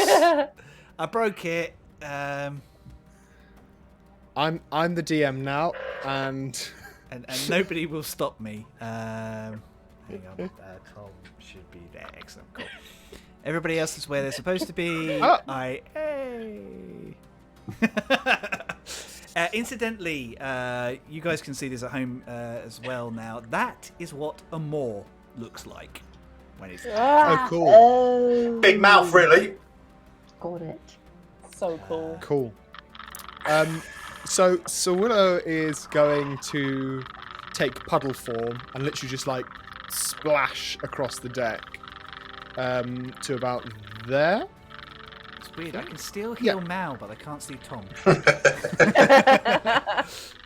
Sowilo literally just like over to there. They will use their action to conjure a void, and we'll use the spell Void Wind again, as everyone around just hears the That leaves the mass of Sowilo. So I need all of those guys to make a sex save for me. It's 4 people. It's such a dumb joke. Sorry, just Rudy's 3. just put fight milk in the chat, and now. Yeah, why didn't we think of this before? Why did we not think of I fight can't milk? believe it. Just know 3 something? of them, With slow, they've Chris. got disadvantage, haven't they? So. Yep. None of the ones that are being targeted have slow. Oh, Fair enough. so no. Well, it's alright because in true me form, when I'm rolling for Nemesis I always roll terrible. The highest I got was a 15. Everybody else got less than That's 12. a fail. That's a load of goddamn fails. And you know the best thing about Void Wind, folks? It does 48 radiant damage, half as much on a successful save. And if I roll an 8, I get to add more dice to it. 8 explodes. Okay, pray for Satan. While he's rolling that, fun fact: a few years back, when we did Wicked Workshop on stream, we actually made fight milk for D&D, and it was where our we statted it out and made it as an item, and that's where the emote that Rudy just dropped in chat that Good Crow came from, because Michelle drew a crow. I just thought Rooney was really, really on it. No. That's where that emote came from, because Michelle drew a crow very quickly, and everyone just kept saying "Good Crow" in the style of Good Show, and it just became a thing. That's amazing. There was Glorious. 1 8 within that mix, so there's an additional 5 on top for a total of 23 radiant damage for those 3. Okay. Yeah, none of them can survive that. Oh, good. Sowilo, please describe how you eviscerate these 4 remaining people. So 3. 3, sorry, these 3 people. So I think Sowilo shimmers black, and there's a tiny galaxy appears within them, and then just this point of absolute nothingness appears, and all 3 of them just get sucked into it, and they get spaghettified. Like a singularity. Yep. Yeah. It's basically. Oh! Yep. So you guys Yes, watch hey. these people. It says void wind. It says radiation erupts, but that's less fun. Yeah. You guys I watch love as your they version. get black holed out of existence. And then as a bonus action, I'm gonna fire off 2 of not Melf's, Sowilo's special space objects. The final 2. Can these last 2 chaps please make dexterity saving throws? I don't think they can because they're slowed. They can. They just got -2. So one of them rolled a 17, the other one rolled a 6. The one who rolled a 17 saves takes half damage. So they take half of 8, which is 4. Yep. And the other one takes 6. Cool. Fire damage. 6 fire damage. Well, they're humans. They burn quite well. Good. As they bloody well should. Action, bonus action, movement. I'm done. I'm Excellent tapped. stuff. Top of the round. Doris, fire or scan? Do a shoot. Do a shoot. Fire, yeah. I think she definitely hits. Given that he has very little hit points left, I think he is removed from the game. Wait. Sorry. That's it. Oh, excuse the woofing. I'm just gonna mute. No worries, not a problem. Remember, we are pet friendly on this stream. If you want to bark, Charlie, bark. It's fine. I just gotta get it out of my system sometimes, you know. Miriam will charge up to this guy here, Yeah. and she will re-rage. No, she attacked last time, so she doesn't need to. She hits. She goes reckless. She is going to do. Fuck him up. She is going to take his head off. And one Lop. fell swoop. Bringing the last of them down. And stopping combat from occurring. I feel like we have unfortunately lost Tom. I'm going to keep an eye out and see if you can. He's still trying. Yeah, we'll keep up and see if we can get him back in. So the spectre of Neon Tusk is gone. His demon unsummoned. You all stand around in the carnage that was not expected. Several of the workers sort of pop out from behind things to see if it's safe. Well, that was kind of expected, to be fair, from that oily green monster. Well done. Definitely the right people for the job. Anybody hurt? Yes. Yes. Yes. On this, I'm gonna cast a spell. I'm gonna do it, guys. I'm gonna like a hologram, summon like a little hologram bar in front of me, and pull out 6 shot glasses and just pour 6 shots and like slide them off to everyone, and the holographic bar just like extends to like wherever they are. And like Oh. it's just mass healing word, but you can all take 8 points of healing. Yay! Yay! Thank you. I'm picturing the bar like a Rainbow Road style. Yeah. So it's mahogany, but with the Rainbow Road like hologram bit behind it. Yeah. Yeah. Yes. Sorry, was that 8? Did you say? Yeah. 8 points of healing. Thank you. You are all stood around, waiting, sort of patiently as Cosmo dashes out. Sorry, just checking my messages to see if how Tom's getting on. It's quiet. She goes, right, well, I think perhaps I ought to just send that message that we probably recorded off to the Galactic Council, just so they know that Towstar is trying aggressively to take over something that's not theirs. Yes, I feel like this isn't entirely legal. Oh no, I mean, Which reminds go for it. me, I need to cancel my Towstar Prime. Yes, you do. Oh, I would. They're probably algorithming you all over the place. Oh shit. Ads just start popping up. Tiny advert everybody. pops up. Yeah. Yes. Are you sure you want to cancel? How about these wonderful films you've not watched yet? You left Hot this in your vets are waiting basket. for you. Right. Mal, you seem very quiet, but bring the tooth with you. Let's go and get it set up with the other. Door. That's brilliant. Uncanny. Miriam leads you through the back, and roughly where you guys were, there was actually an opening which goes into a door and into like a hangar area which is beyond. And she walks you through, and standing in sort of like half light, you can just about make out the shape as she leans over and presses some auto lights, some ever lights that kind of come on above it. The shape of a large draconic skeleton.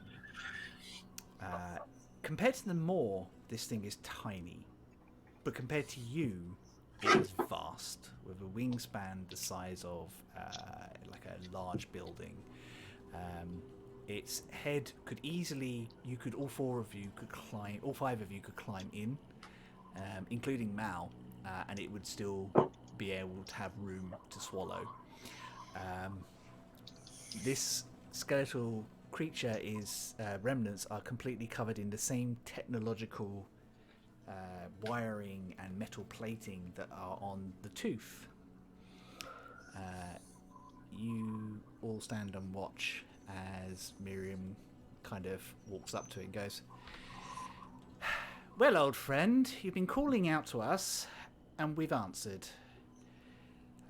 The deal was, not that you needed a deal for this, you would open the Moor safely, and we would send you home.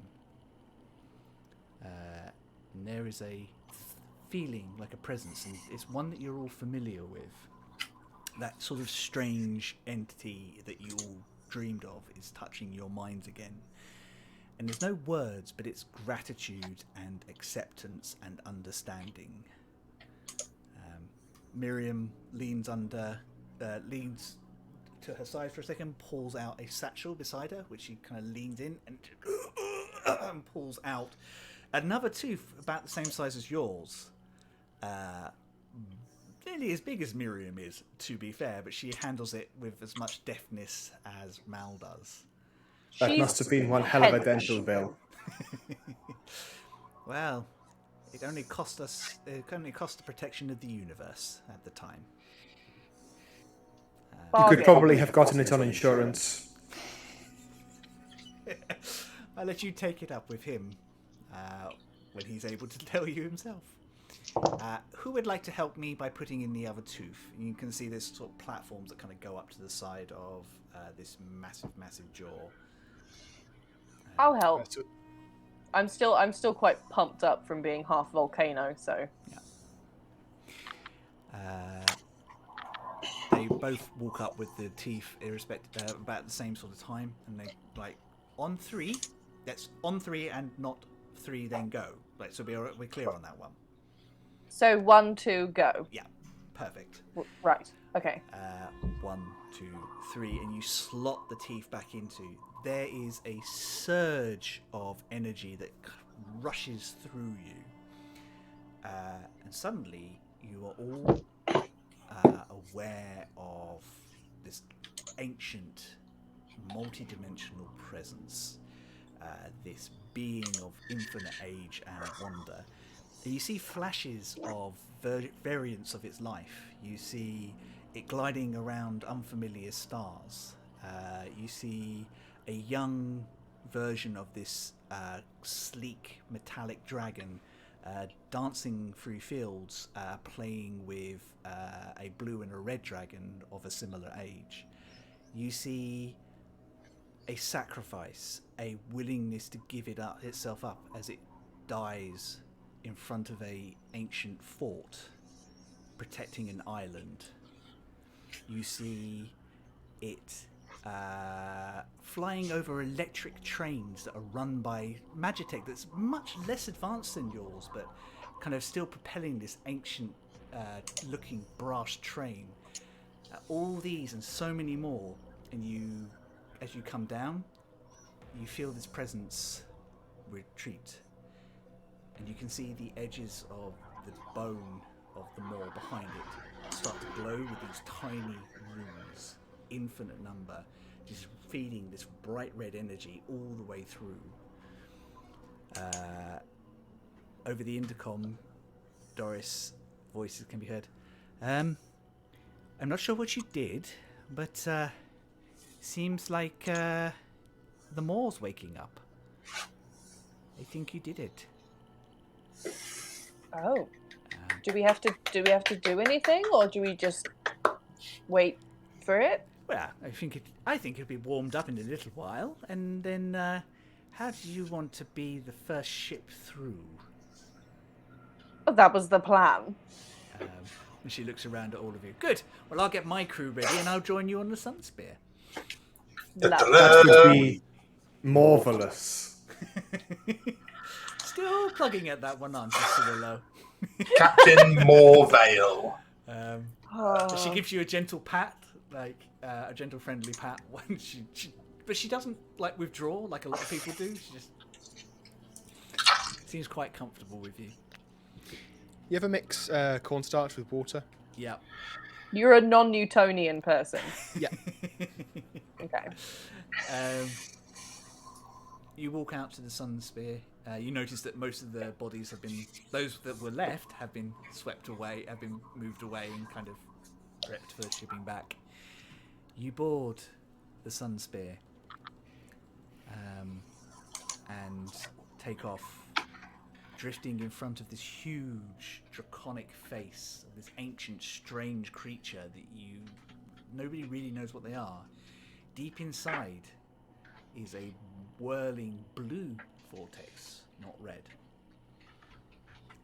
You drift forward, and through the threshold, time and space compress and move in an instant. This feels so much stronger than when you move across the void, but also more comfortable at the same time. And you feel momentum stop as you find yourself in a strange, unfamiliar space. Drifting vessels of wood and sails are within the view screen, and somewhere in the distance you see a large nautiloid-like ship. But that is a tale for another time.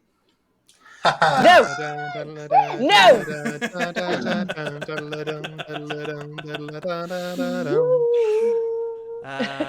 I am so sorry. Right, but I'm not quite done because I feel like good. we need a moment with each of our wonderful characters about what their future looks like before we dive off. And I'm also kind of hoping that Tom can make it back on as well. Bless him, but if he can't, we'll try and we'll post his stuff up later. There's no problem. So I'm going to start with Sowilo. Yeah. What happens to Sowilo in the future? Does he stay with Miriam or does he return to the verse? What is he hope to gain or explore? So since gaining sentience, Sowilo's been looking for a purpose, but also like Sowilo's been literally plugged into the internet since day dot. So like they know everything, or they know how to access all the information. So this new world that doesn't necessarily have the databases fascinates them. And I think, obviously, depending on how the journeys go and the rest of the crew of the Sunspear, because Sowilo has attachment issues, Sowilo will probably eventually want to wander the world like a person. Probably like learning what things they like, learning how to like build preferences. And I like to think that in certain corners there eventually are stories of the Jonadums. This man with an uncanny smile and a strange speech pattern that arrives, makes strange comments, and then leaves. That's kind of an Ingrid Cold sort of thing. brilliant. I think that's what Sowilo. They follow their curiosities. I think at some point as well, there are answers to how Sowilo came to be. And it puts them in direct connection with Cosmo and the other Vect in a way that they had not suspected initially. They're just lots of very small Vect. Just really tiny Vect. Sprocket. What does Sprocket's future hold? I think Sprocket is a simple being, you know. They're happy with the crew of the Sunspear and happy to carry on as they have been, really, as long as they're needed and appreciated and have access to lots of new things to play with, then they're happy to just keep being Sprocket. I think they would definitely make lots of improvements over the years to Doris and the ship. Improvements in quotations. But yeah, I think they're just very happy to explore this new world and see all the things and collect all the shinies. And I think, Sprocket, you do find like-minded people. You find artifice is more common here than it is in the verse. And I think you expand your skills and your practice and start creating new and exciting things that you hadn't even possibly dreamed of before. Cosmo. Yo. So the immediate future, I think Sprocket, fucking Cosmo is they are here with the gang.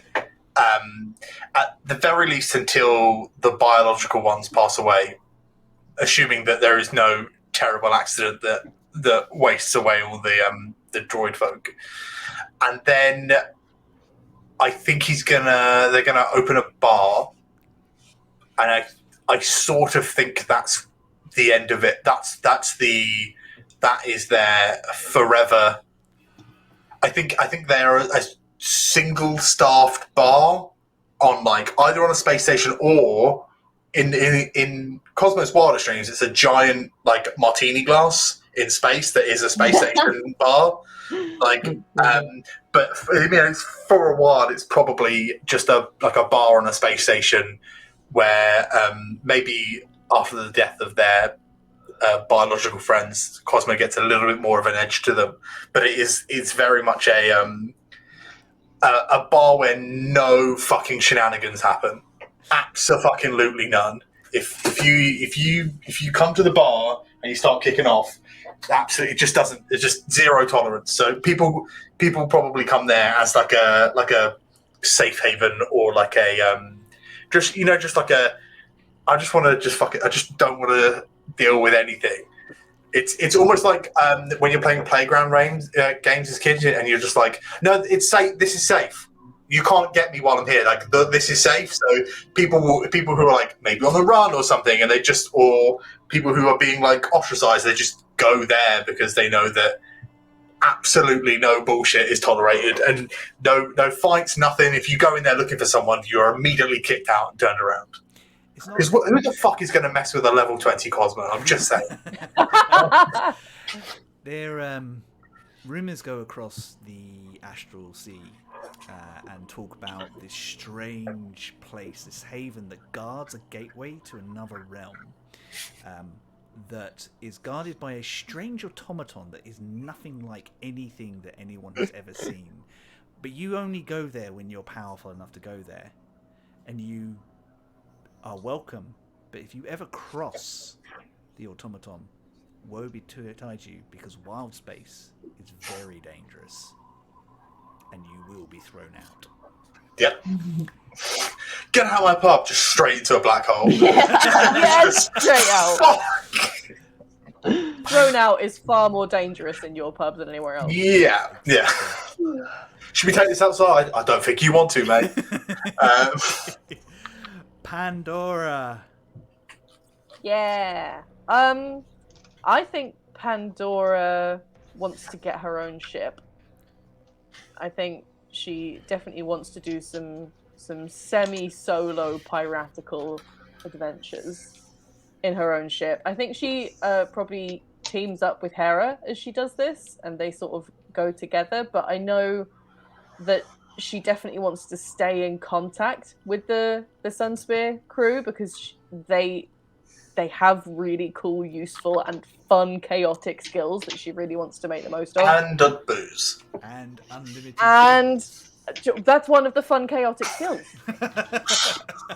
And so yeah, I think she really liked putting the tooth back in with Miriam. So I think her and Hera, with Hera's smarts and her cutthroatedness, sort of make it their mission to steal cool shit and reunite it with where it should be. Amazing. So I think she does that and makes use of her friends' skills as they do. So she definitely goes to Sprocket to get this ship souped up and get it looking and acting something crazy. So I think that's Pandora's plan, is to go full Robin Hood space pirate in this new galaxy. Nice. That's awesome. I think you do. I think you get Spelljammer vessel. I think you go full space pirate in the. I have a ship. I have the knee-high boots and the funny cap and the beautiful coat. She tries the funny cap, but it keeps setting on fire. I think your technological advancement is an advantage. Obviously, you guys are a little behind on magic, but you know other things, and I think it works to your advantages. People can't work out how you manage to move that ship in the way you do, and they always come out of nowhere. And you do. You and Hera build an empire reuniting lost things and stealing things from people that don't deserve them. And you make good money. Definitely alongside Miriam as well. I feel like Miriam helps fund some of our bullshit. We'll come to Miriam in a minute. Okay. Yeah. I was hoping that Tom would be back, but I can tell you one of the things he was thinking about. Mal, excitedly one day comes back to the moor, drags you all back there, is a bit like a kid beside themselves with joy. And there is a large packet waiting for him that has been delivered with stamps from the planet Earth.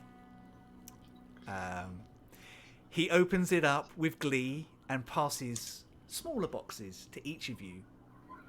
Each is marked with a name. Inside is a small animal, which at some point he has asked you what your favourite animals are, and each of them is your favourite animal. In the colour that you described to him earlier. And when they form together, they make a giant robot. Metamorphin Rangers. Yeah. Voltron. Yeah, it's the ugliest fucking Voltron you've ever seen in your life. Yeah.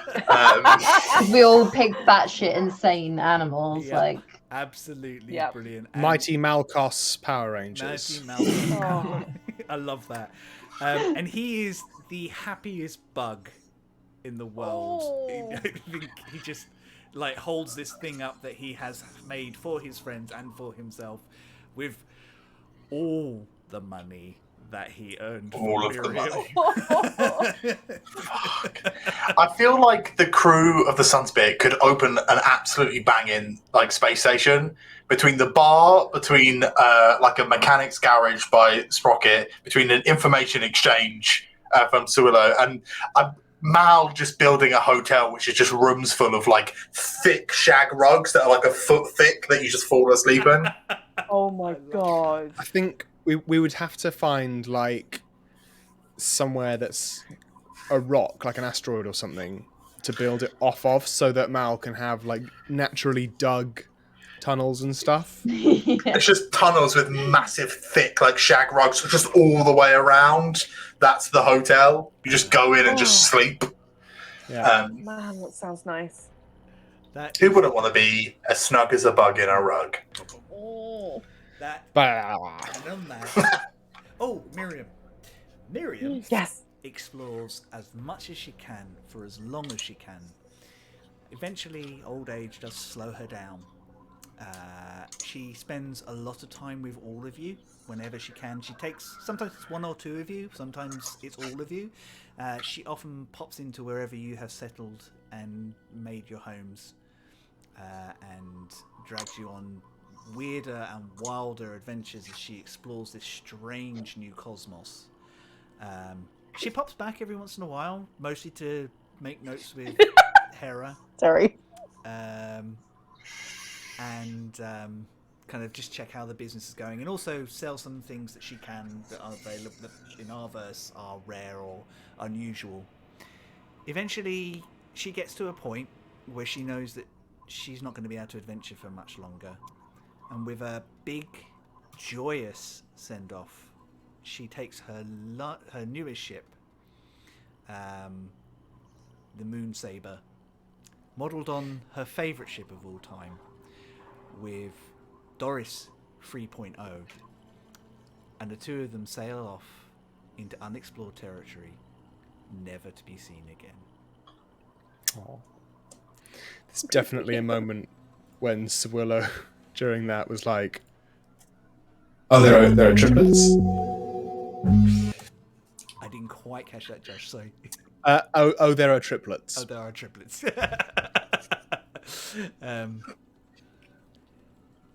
And that, I think, is the end of our story. I am really sorry Tom couldn't be here for the end of it. I hope I did his bit justice. I'll check in with He's him. here in spirit. He is always thank here. God we got the closure on that colour thing. Yeah. As soon as he dropped out, I was like, damn, I'm never going to know why he wanted to know our favourite colours. He was sending me messages, and I note where this is going, so I'll roll with that. That's fine. It felt completely Mal. This has been amazing. I have loved doing this, both playing in this universe and playing with you guys as well. I cannot state how joyful it's been, and I'm really looking forward to doing other things with you guys in the future as well. Wow, I don't think I've ever ended a story on stream yet. This is the first time. Oh yeah. It's weird. It's weird, isn't it? It's really weird. I will let everybody tell you what's coming up and what's going on. Nikki, the stuff about the charity, if you want to save that to the end, That'd be really good, and then we'll have a chat about what we're doing with that. Do me last. We're going to start with Charlie. Cool. Yeah, you can find all my stuff at charlievince.com. My Charlie spelt without an E. And yeah, if you have a look at my Instagram as well, I'm doing this thing where I've found loads of old clothes and I'm painting cool things on them and I'm going to sell them. So if anyone wants to keep track of that, then I'm going to be putting them all online soon. It's been really fun. There was a video of some frog jorts very recently. Yeah, they were really There were some frog jorts.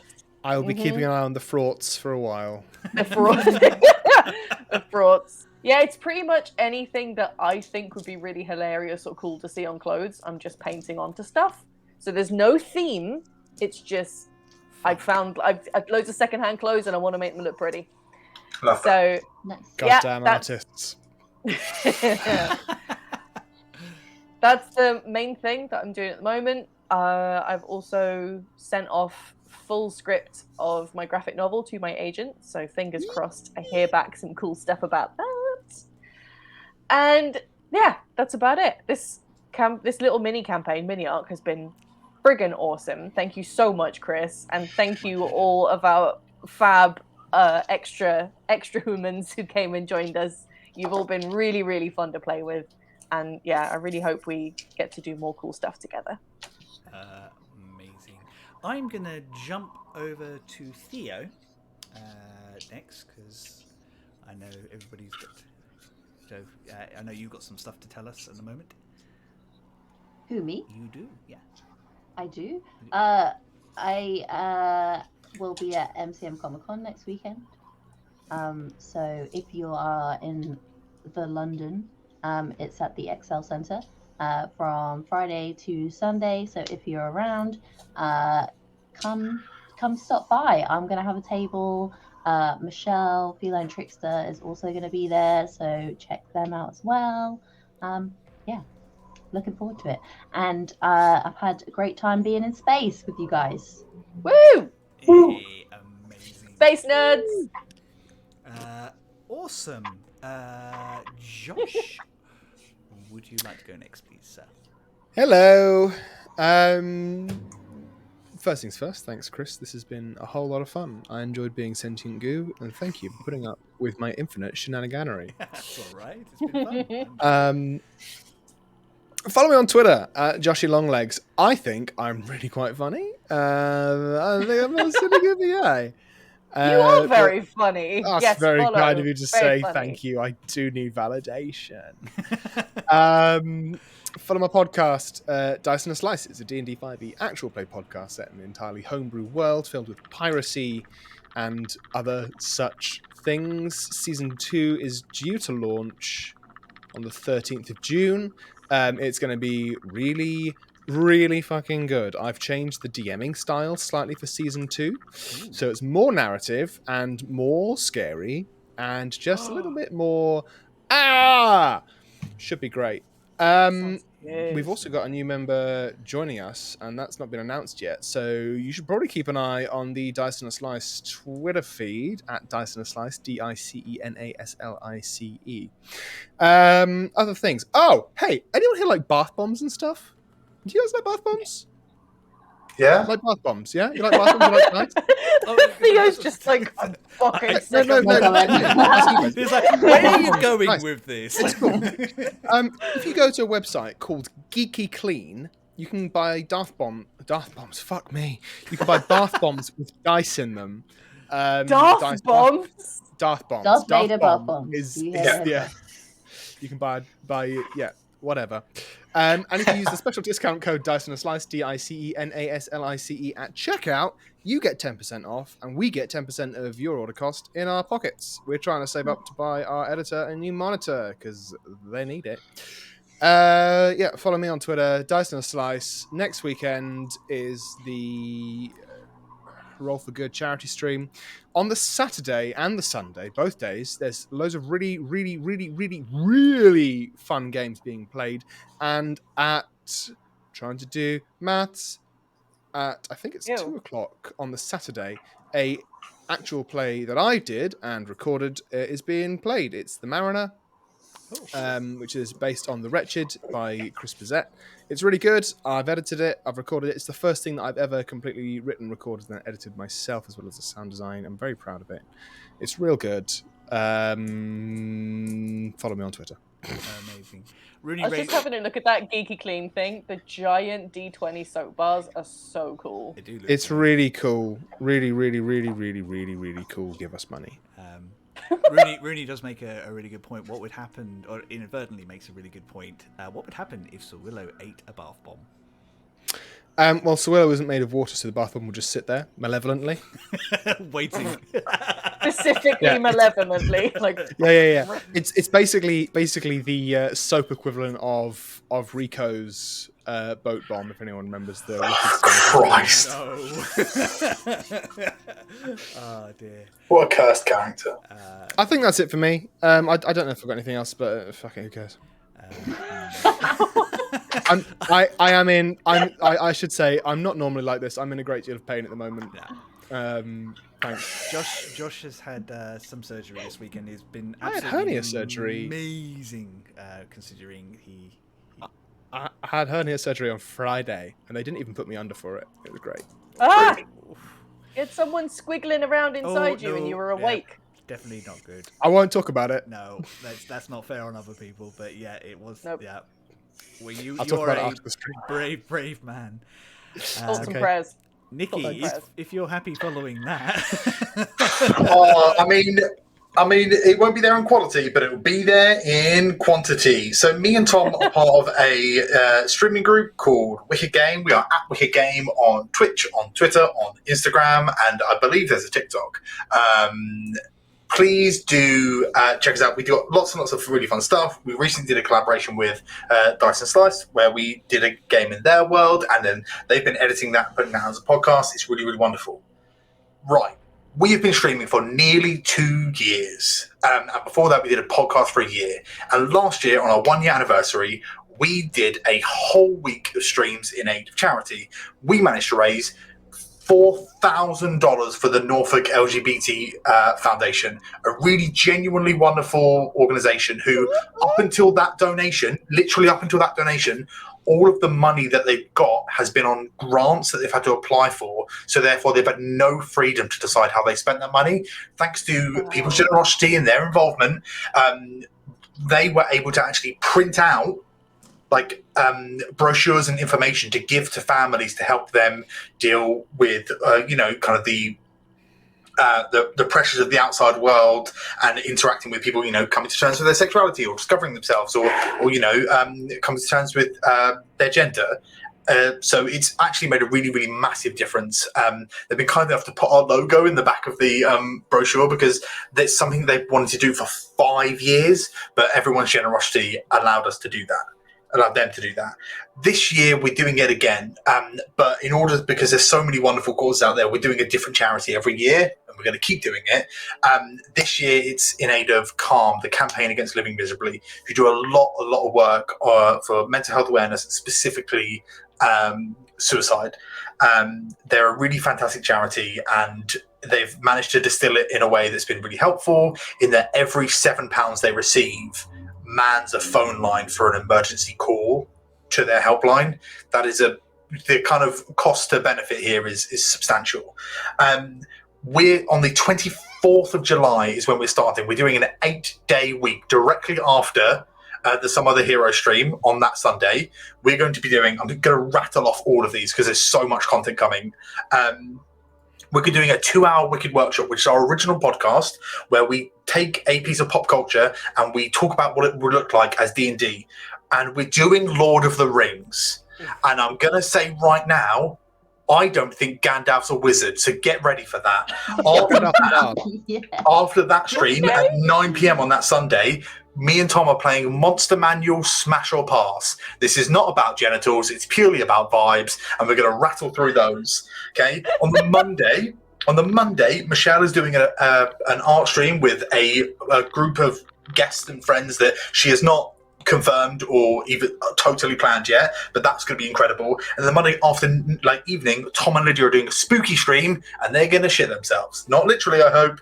On the Tuesday, we're doing a 2-part D&D game set in Lydia's world, the same world that we've set all of our campaigns thus far in, and it's going to be incredible. On the Wednesday, we're spending the early afternoon doing a Nintendo Switch Sports Day, and the